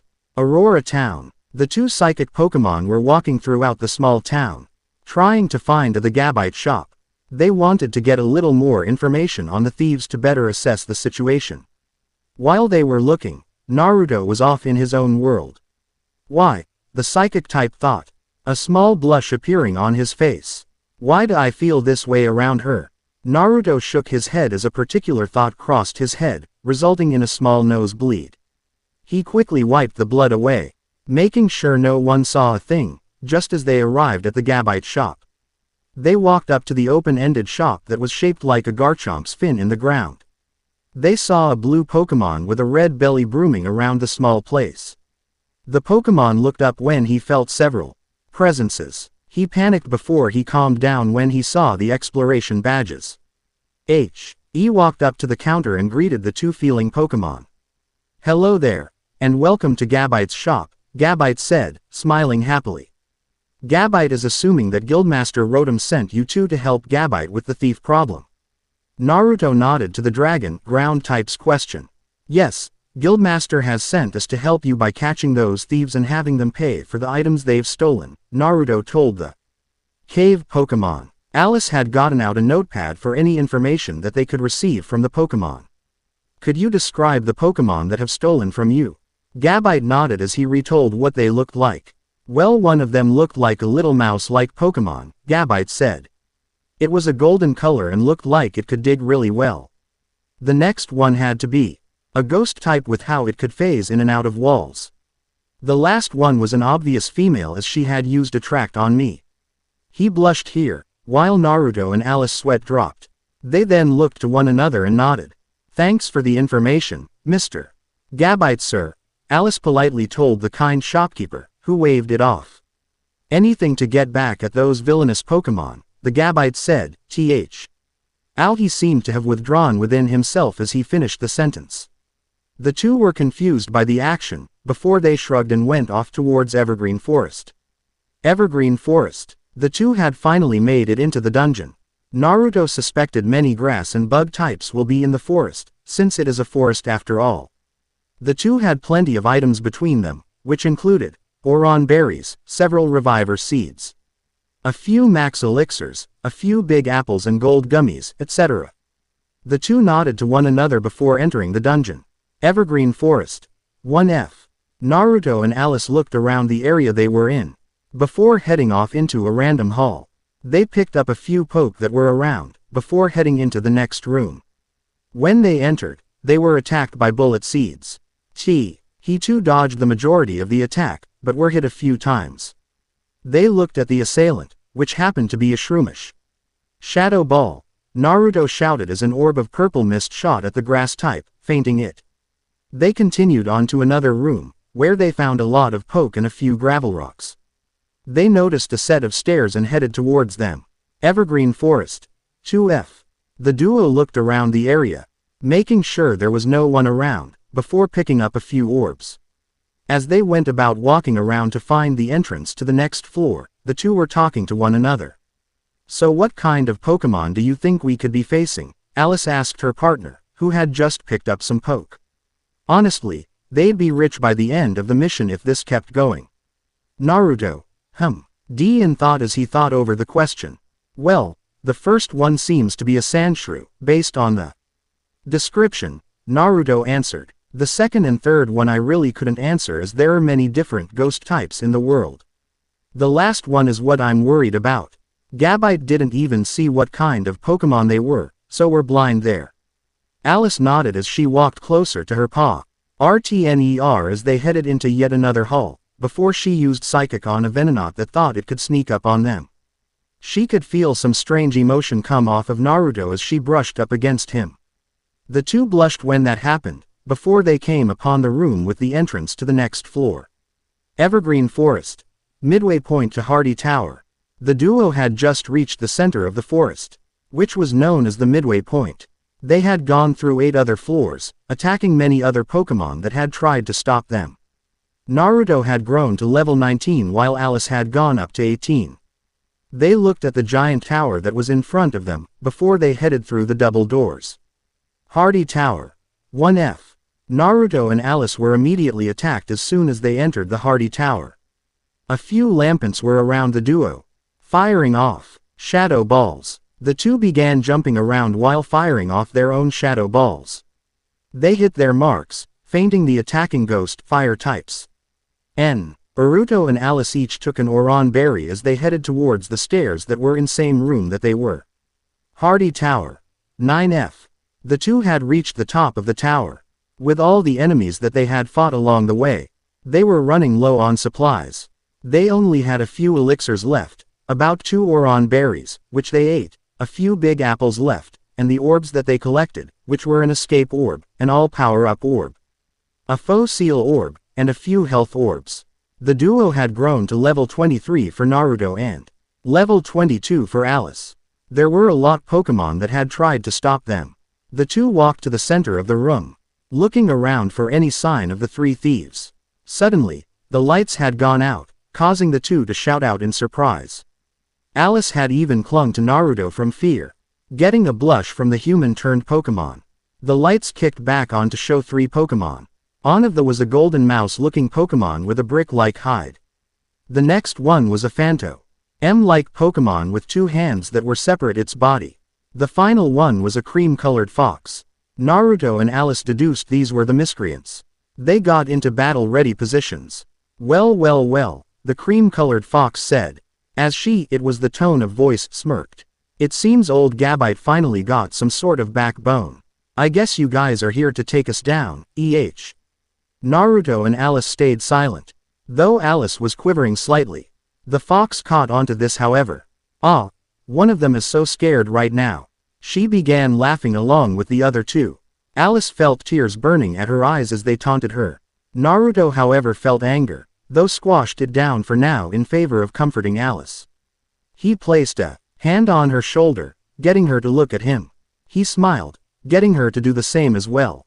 Don't worry, we'll get them, he reassured her. She nodded before she stopped quivering and got ready to do battle. The gang of thieves scowled at this. Hunter, Sanshru show no mercy. The fox called out to her fellow thieves. Yes Eevee, the duo called out as the 3 charged at the duo. Hardy Tower. Boss Battle. Naruto and Alice quickly dodged out of the way of a shadow ball from Haunter. Before Alice was hit by Eevee's quick attack, Naruto was almost hit by Sanshru's slash attack, but he substituted with Haunter, who wasn't affected by the move whatsoever as he was part ghost type. Naruto countered the slash with a psychic, throwing the ground type into a wall, before he used a shadow ball to hit the Haunter. He was hit from behind by Eevee's headbutt, flinging him into Alice, who had recovered from the previous attack. The two quickly got up and used a psychic combination attack on the Haunter, taking him down, before Naruto made a shadow clone to take a hit from Sanshru. Before using the smoke to place a Rasengan in the ground type's gut, sending him into the wall and taking him out of the battle. Eevee scowled when she saw that her friends were taken out already. She looked at the two, before she smirked. She knew those two had a tight bond, so she'd just have to break it. Attract, Eevee shouted as she winked, creating mental hearts that swarmed Naruto. Naruto, unprepared for this, could not get out in time before the hearts were absorbed into him, shocking Alice. Naruto grunted as he tried to ignore the effects of the attack. Eevee and Alice were shocked when he resisted the attack, before he grew silent. Then he gained hearts in his eyes as he stared at Alice. Alice my love, Naruto shouted as he raced to his partner and grabbed her hand. Alice was shocked and embarrassed at the display Naruto was doing, while Eevee was shocked. This was so not going to her plans. The Ralts was supposed to fall in love with her, not that scaredy cat. Then again, this isn't exactly bad as Alice would be distracted, though damn it if she wasn't jealous. Let us do away with these miscreants before we go and show our love to the world. Shall shower you with roses and chocolates for all eternity. Evie had to stifle a laugh as she saw the female Ralts's body go completely red from embarrassment. She was about to go collect her friends. When she was encased in a psychic aura, she struggled to get out, before she gave up, knowing that there was no escape from such a bind. She sighed as she saw her friends also get encased in an aura, before they were all teleported. Ah well, it was fun while it lasted. RHM Guild. The group of 5 had teleported into the RHM Guild, 3 of them being binded by rope and telekinesis. L of the guild members paused at what they were doing to see what was going on, only to sweat drop when they saw the condition Naruto was in. They had all been in that moment of attract as well. RHM C. Aim in when he heard everything go quiet, and smiled when he saw Team Dynasty. He floated over to the duo, before he noticed Naruto's condition. He sweat dropped before he grabbed the trio in his little electrical hands, taking them away. Don't worry, we'll get these guys to pay in some way for all the items they've stolen, RHM said as he looked at the team. Naruto was busy swooning over an embarrassed Alice. Haunter didn't want to go out without a comeback however. Sludge bomb, Haunter shouted as a glob of a purple substance raced towards Alice. She was frozen in place as was many other Pokémon. Who would attack and team in the guild, much less in front of the guildmaster. Alice closed her eyes as she braced for the pain, though it never came. She heard an explosion, and opened her eyes, only to gasp as she saw Naruto with his hands outstretched in front of her. He was covered in poison and scratches, though she noticed he wasn't under attract anymore. "And Naruto," Alice whispered as tears fell out of her eyes. He grinned as some blood leaked out of his mouth. Are you, okay?" Naruto panted out, before he fell on his side, unconscious. Alice could only stare in horror, as Naruto was taken to the medical ward by a few Audino and a Blissey. Darkness encroached her vision before she fainted. Location unknown. In a very vast forest stood a tower of stone and metal. Within the tower, several figures were seen speaking to one another. A very tall and dark figure sat in a large chair as it oversaw the others. "We will have Arceus's power," the figure spoke. The other figures yelled out in agreement. "I even have an insurance." A milky black substance floated in the air, before it dispersed into the shocked crowd. They began screaming and yelling in pain, before all of their eyes turned scarlet red. They all stood at attention as the figure chuckled maliciously. "Soon Arceus, you shall fall, and I shall become the new god, and your little chosen will not stop me." He then looked into a bowl with special water inside. The water rippled before it turned into an image of a red and gray Pokémon. "Yes, Heatran shall be their downfall." Black milky substances oozed from the room as the figure laughed evilly. And that is Chapter 6 of WMG. It's not much, but I still have to think over what I am going to have happen in this FIC. It'll get longer over time, so don't worry. Anyways, I hope you guys enjoyed this chapter of WMG. More teams shall begin appearing within the next few chapters, so don't fret. Anyways, I have 2 to 3 more fics to update, so I shall see you all next time. And good night. Bows and exits. Fairy types say what? Hello everyone. Tease I, Kairoshiro, here with another chapter of When the Memories Are Gone. To be honest, I feel like I should probably change the title, as when I originally planned Naruto to lose his memories bar his ninja techniques when he went into the Mystery Dungeon universe, but obviously I didn't do it, facepalm. Oh well. Anyways, as you can probably guess, When the Memories Are Gone was one of the winners of the poll. Number 1 to be in fact. It was kinda rushed, I'll admit, as I didn't post an update for the revealing of the poll until yesterday, my bad. Anyways, the next poll will be put up on Monday. However, this story, Maelstrom's new song and Teal Guardian will not be on there as they have been chosen for the updates. Naruto's new life was tied with Maelstrom, but I decided on the one I haven't touched in ages. Anyways, those 3 shall not be on the next poll as they were chosen for this poll. Here's how it works for those who are confuzzled at the moment. The winners of 1 week's poll for the top 3 that will be updated shall not be on the next poll as they have been chosen for the update. There may be some exceptions to this rule, as something may come up, such as but not limited to giant idea that needs to be written down and posted, I get tired of a certain story and put it on hiatus, etc. Now, if you are still confuzzled, here is another example. For this example I shall choose this week's choices and a hypothetical next week's choices. This week, WMG, Teal Guardian, Ms. Next week, hypothetical, just a dramatization, NNL, Why You Never, Nine-Tailed Fox Pony. After the this following week, NNL, Why You Never, and Nine-Tailed Fox Pony could not be on the poll as I just updated them, but WMG, Teal Guardian, and MNS would be back on the poll as choices. Understand? Yes. Good. With that said, the new poll is up. Get to voting by Thursday. Anyways, I spent a very long time doing that beginning, so let's just get into the FIC. Nay. Disclaimer. I don't own Naruto or Pokémon. Edit the 2nd of September 14. Unfortunately my parents have taken my laptop away since they feel I need to spend more time with the family, which is true as I don't really spend all that much time with them. Anyways, they took my laptop before I had the chance to really get started with Teal Guardian, much less MNS. So I will have to continue Teal Guardian on my phone, which probably take up to Thursday more than likely. MNS I shall do next week along with the other 3 choices you guys picked. I'm truly sorry for this inconvenience. RHM Guild, Med Bay. Within the medical wing of the RHM Guild, several Autono and Blissey were busy healing the leader of Team Dynasty, Naruto the Ralts. He had been hit by a sludge bomb attack, which gave off the effects of being super effective against the psychic type. Well, previous psychic type. Thanks to an Alakazam of Team Arcanite, they were able to hook up Naruto and Alice to a Pokémon status checker machine. Using this machine, they could see all of their stats, moves known, and most importantly, types. It was a very special machine and it took the Guildmaster and the guild a few years to build and refine it. The RHM Guild was the only guild with such a device, as well as the reason why the Pokémon guilds across the world knew a lot about the Pokémon of the world. Even the Central Guild, which was the lead base for all guilds, the very high-ups, commended the RHM Guild for such a device. The Electric Ghost-type Guild, Master, hemmed in thought as he looked over the papers on Alice and Naruto.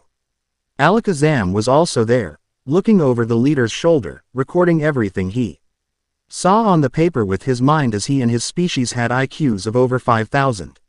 Easily being able to remember such things. His especially was around 7,900. Well, this doesn't seem right. RHM closed his eyes before he snapped them open and barked out an order.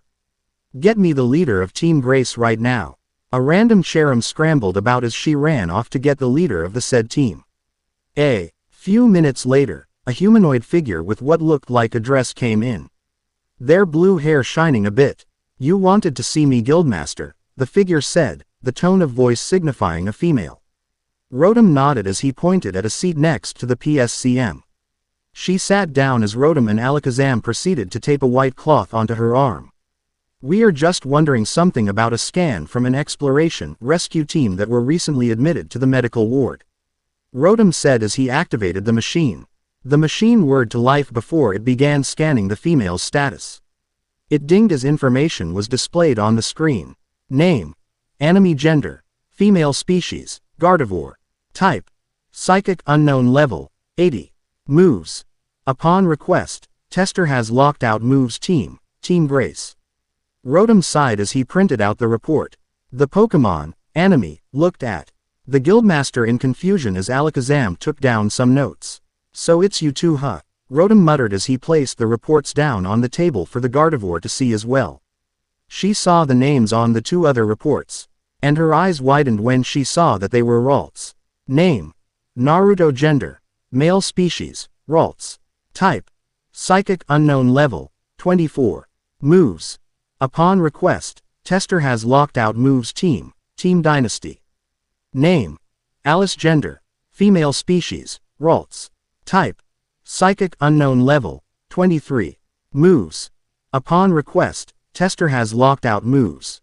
Anime looked at the Guildmaster, a curious look on her face. What is the matter, Guildmaster? Anime asked the ghost electric type. As the machine going on the fritz. RHM shook his head. That's just the thing, RHM said as he gathered the papers up and placed them in a vanilla folder with a label of new typing. We made the machine to be 100% Fritz glitch-free. There can never be a glitch in the system as I myself command the machine, being able to fuse myself with it and all. No, what is happening is that your species of Pokémon may very well be evolving into a new typing. Anime was shocked, as was Alakazam, even though his face was completely stoic. And it would appear that the type is very weak against poison types. There may be even more that it's weak to, as well as the resistances it may also have as well. Anime nodded, still shocked. Alakazam was busy writing down notes on all of this. Well, need to do some testing. Do you think that you can do that? Anime, the psychic and now unknown type, nodded her head hesitantly. Being a rescue team member for so long has increased her stamina and her ability to take hits to a very high level. Yes, I believe that I can do that, Guildmaster Rotom, Anime answered softly. Rotom nodded before dismissing her. I'll call you in at some point during the week for the testing, Rotom said. I'll need to tell all Pokémon to come here so that I may assess if they too have been evolving any new abilities. Anime nodded before she left the room. She then walked towards the med bay, her team, who had been waiting outside the door for her, following. What happened in there? A dragonic-looking Pokémon asked the Gardevoir. By the tone of voice, they too were a female. She had a blue hide with a red belly and a yellow star on her nose along with 2 protrusions along the side of her head. The other Pokémon, a weasel with a yellow swimming tub going around their neck and belly. A creamy-colored spot was on their back. Yes, did anything bad happen to you? The Pokémon said, there too. Nay, a voice revealing yet another female. Anime glanced their way before she returned forward. She explained what had occurred, and by the time they reached a room in the medical ward, they had shocked faces. Anime read the names on the board next to the room, before nodding to herself and entered the room. She looked around the rather plain room, taking in the sight of the hospital-like enclosure. She saw 2 beds in the room, though one of them was empty. The other, however, don't worry Naruto, she heard a female say, her eyes zoning in on a Ralts sitting on the occupied bed as she brushed off the other. Ralts' hair, revealing 2 orbs of cerulean blue, though one had a tint of red or violet. You'll be out of her real soon, and then we can go on more adventures and help a lot more Pokémon. The male Ralts nodded as he gave her a megawatt grin. His expression turned into a pained one when Alice slapped in and bopped his head. That was for taking that sludge bomb like you didn't care. Naruto whimpered as she berated him for the hit that was meant for her. She sighed before she gave the human-turned Pokémon a hug. Hello you two, Anime spoke. The 2 looked in her direction, having surprised looks on their faces, if their mouths shaped in an O were any indications. She smiled as she walked calmly to the duo, her partners joining her. My name is Anime. These are my partners. This here is Garchomp. She's a Garchomp. Garchomp bowed as she was introduced, smiling at the 2 Gardevoir Gallade evolutions. And this here is Flousel. She's a Floatzel. Flousel grinned as she waved at the duo, who smiled and waved back. We are a part of Team Grace. May I know who you 2 are? Naruto grinned at the leader of the team. Name's Naruto. Ms. Naruto greeted. Naruto Uzumaki. This here is Alice. She's my partner and best friend. We are Team Dynasty. Alice blushed when Naruto said she was his best friend, which grew into a full-body blush when Naruto glomped Alice and snuggled with her. Floatzel laughed as Anime and Garchomp giggled as she tried to pry the boy off of her. Naruto, Alice shouted out in embarrassment as she whammed her fist on top of the emotion Pokemon's head. Naruto quickly held his head as he recoiled from the hit. He then gained a downtrodden look. Ah, why did Alice hit me? He mumbled to himself as he held his pillow. Alice panicked, thinking she the boy too hard. When Naruto smiled at her. It's okay. Naruto turned to Team Grace as Alice sat next to him. So what can we do for ya? Anime giggled some more. Nothing really, she answered. I had an interesting talk with the Guildmaster and he told me about you too. Team Dynasty blushed as she held a tone of appraisement. You should both feel special as no rookie teams has ever had he pleasure of taking on a mission of that caliber for a few months at least. As for why I am visiting you two, well, another reason would be that I feel a kinship towards you two. We are of the same species, or rather species line. Naruto and Alice looked at the powerful Pokemon in awe. It would also seem that you have inadvertently discovered a possible second typing for us. Naruto and Alice gave her confused looks. What do you mean Anime? Alice spoke as she stared at her final evolution with curiosity. Anime sighed before she retold the duo what Guildmaster Rotom had spoken to her about. By the end of it, Alice's eyes were wide in shock while Naruto had a thoughtful look on his face. Wow, Naruto said softly. I really did not expect that. Alice nodded as she stared at a wall. Anime decided to get to know them better. How about we tell each other about ourselves? Nay, Anime said as she and Flousel grabbed a chair while Garchomp sat on the floor. Poor Garchomp could never sit in a chair comfortable with that fin on her back.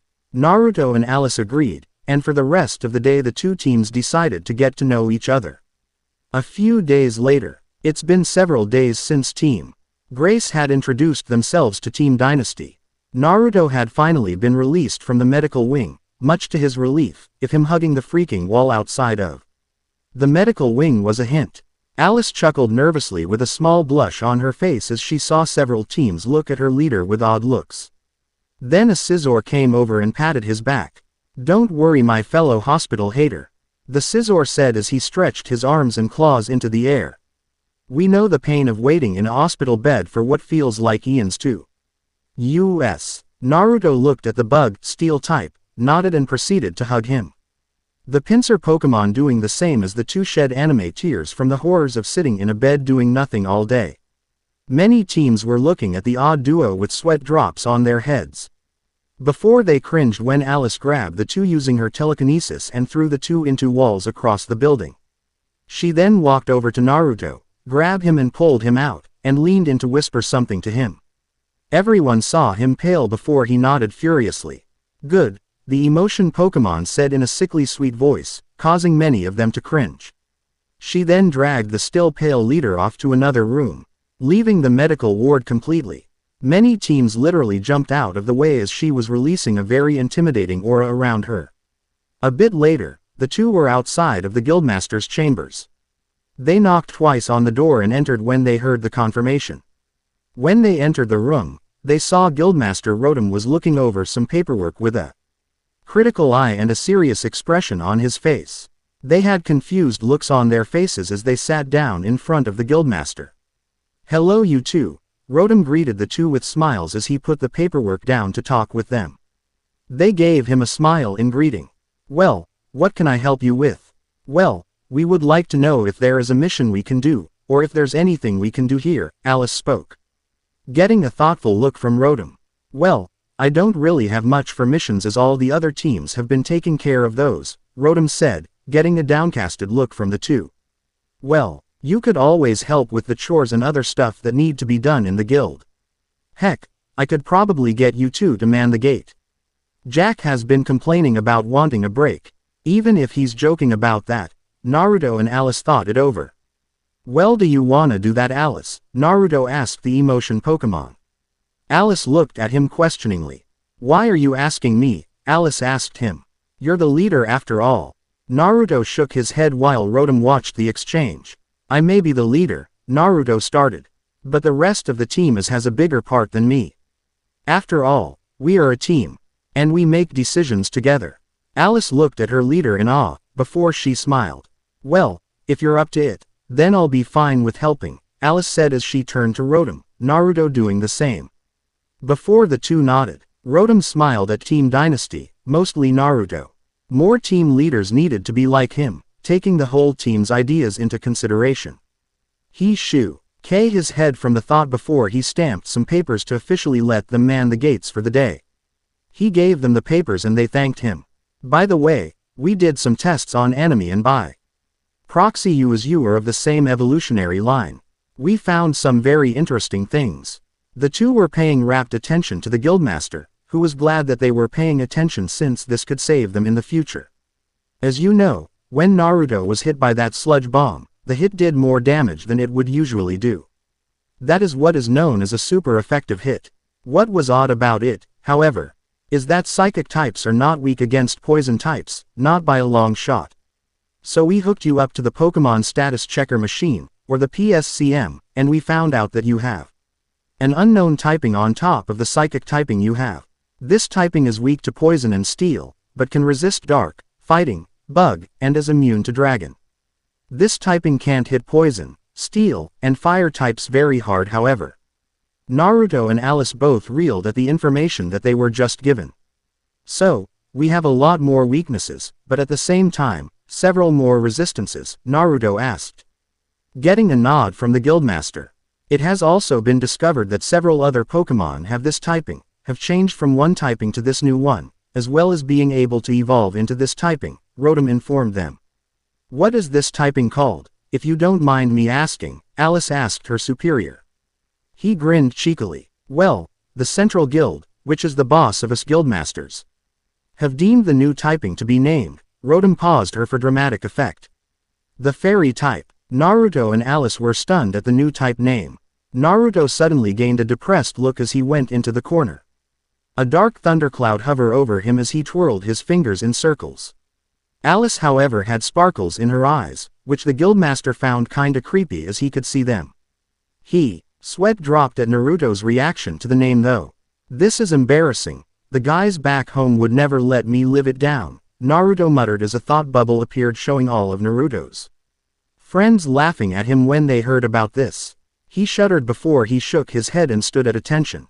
Is that all, guildmaster? Rotom nodded, prompting Naruto to grab Alice and walk out of the room. The next day, Naruto awoke to a melodic song coming from the bathroom. He sat up and listened to the singing. It sounded like it was Alice. I don't own we survive. That would be Kotoko. Hohoemu namita maikibiku kase wa yusashi ni oi nareta nukumori. Ima kagiri uru sakai de kusai no hate ni. Kanju tabane hatomi wa nani o mitsukuru daru mianai hoshi kokura no koshi satin no sora tu. Kikonu yu ni mianu yu ni chisaku hakisuteta ima naraba mabayu ikako ut. Uganda asa mo sumatai yuru mo jenseki ni keiru. Just as Naruto was getting into the music, she slowed down and stopped. A few seconds later, the door to their bathroom opened and she came out, nice and fresh. Naruto grinned cheekily when she saw that he was awake. She had a blush on her face as she guessed that he heard her sing. That was very nice. Naruto complimented her, getting a smile from her. He then got up and headed into the bathroom while Alice prepared herself for the day. A while later, we find Team Dine. Asti picking up a mission from Guildmaster Rotom. Okay then. Finding that Eren mission is a go, Naruto announced, before he was stopped by Rotom. Yes boss. Well, I just wanted to say that after Ode you shall be reporting to the mission board for missions from now on, Rotom informed the duo. They paused before nodding and heading out of the chambers. Later that day, I won't bother putting in certain missions that won't be a part of the plot later on or that are from the same dungeon unless they are a part of the plot. Naruto and Alice had returned from their mission relatively unharmed. And with the Eren safely in their grasps, they set the Eren down, whom decided to give them 2 reviver seeds and 500 poke.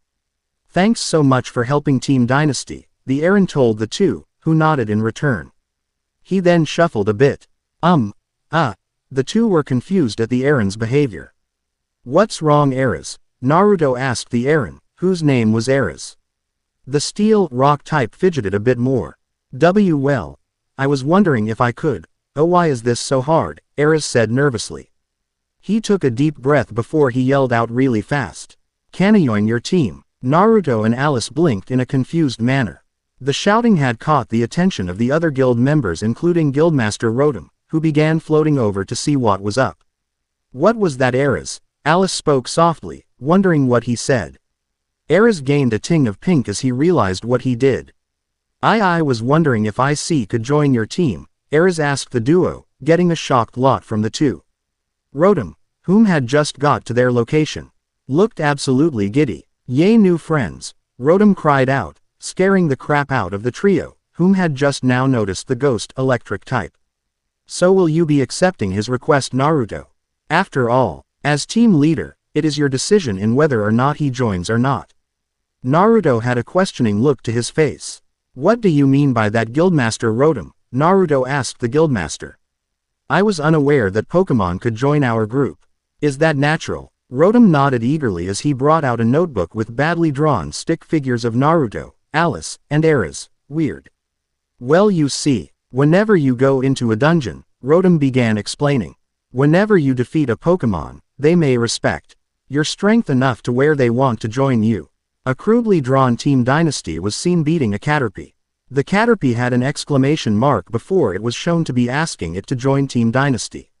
Should you accept their request, they'll be a permanent part of your team until you say otherwise. Unless they feel like leaving the team for whatever reason. If you don't accept, they'll probably be sad and just leave. Another way to get other Pokémon to join your team is the way that Ares is doing. If a client feels like you did an excellent job in their request, they can ask to join you. The next picture showed a big area of land with nothing on it. This here is the friend area. An area where all of your friends that join your team go when they are not on missions with you. The area was now a big miniature village with tons of Pokémon around. It's a place that all guilds have that can be modified to the occupant's liking. Rotom then pointed to a Lilligant that was behind a counter. If you have any more questions, talk to the Lilligant manning that counter. If you ever want to call on friends at any time, just talk to her and she have them coming straight away. Rotom then floated away, leaving the trio to their devices. So can I join your team? Ares repeated his question. Although timidly, Naruto had a thoughtful look on his face. He looked at Alice, whom gave him a thumbs up. Naruto smiled as he looked at the Iron Armor Pokémon. Of course you can join us, Naruto spoke. Before he was tackled by the smaller Pokémon. He let out an oof, as the air was knocked out of him, before he smiled at the bright face that Ares had. Welcome to Team Dynasty Ares. I will explain a small portion of this mission as the mission as a whole isn't important, but a certain part is. Flashback. Mission, Help I'm Lost. It was pretty easy mission as it was in the Evergreen Forest. They were just going to rescue an Aeron in room 4, which they had just arrived in. They had found the Aeron, only to see he was being attacked by several Pokémon. Naruto and Alice immediately got to work by rushing in to save the Steel Rock type. Rasengan, Naruto shouted as he thrusted the orb of condensed chakra into a Machop before he used a Psychic on a Venipede. Psychic, Alice cried out as she flung a Pidgey away before she threw a Shadow Ball at a Ghastly. The two looked around to see that there were more Pokémon coming. Naruto barked out an order. Alice, get that Aeron out of here. Naruto shouted as he summoned some shadow clones to combat the incoming horde, giving them all a defiant look that the Aeron thought was pretty cool. They hesitated, as Alice used her badge to teleport the Aeron out of the dungeon. Seeing this, Naruto grabbed Alice by the waist and teleported the duo out of the dungeon as well. That was the main reason why Ares had wanted to join their group. Of course it was also to get a lot stronger and evolve as well, but Naruto-senpai was awesome. Ares blushed as he thought this. Thank you senpai, Ares shouted out as he hugged his new leader. Well, it was more like crush. Naruto struggled to breath before he saw Alice use Psychic to unlatch the Pokémon from him. He gave her a grateful look before he grabbed something from their wonder bag. It was 3 purplish-pink scarves with light blue triangles on the edges going inwards, making it look like a mouth. He gave one to the 2 of them before he tied his to his neck. They looked big enough that they would fit when they evolved, but small enough that it wouldn't fall off or hinder them. I made these a few days ago when I was bedridden, Naruto spoke as. The other 2 tied them to their necks as well, Alice lending Ares a hand by using telekinesis to tie it to him. I hope you guys like them. Alice gave Naruto a smile that sent butterfrees in his stomach. He blushed, before he was knocked over by Ares' reaction. Thank you again senpai, Ares shouted as he tackle-hugged his leader again, getting the whole guild's attention. There wasn't as why Pokémon out as most teams had turned in for the night, but there was still enough that they got uncomfortable from the looks. The trio decided to head in for the night, Ares heading over to the Lilligant to ask about the friend area. He was directed to a white pad on the ground, before pink energy surrounded him and he disappeared in an all-known sign of teleport. Naruto made a mental note to ask about how those things worked. The end. I hope you enjoyed this episode. Remember to subscribe and like this video. See you in the next video.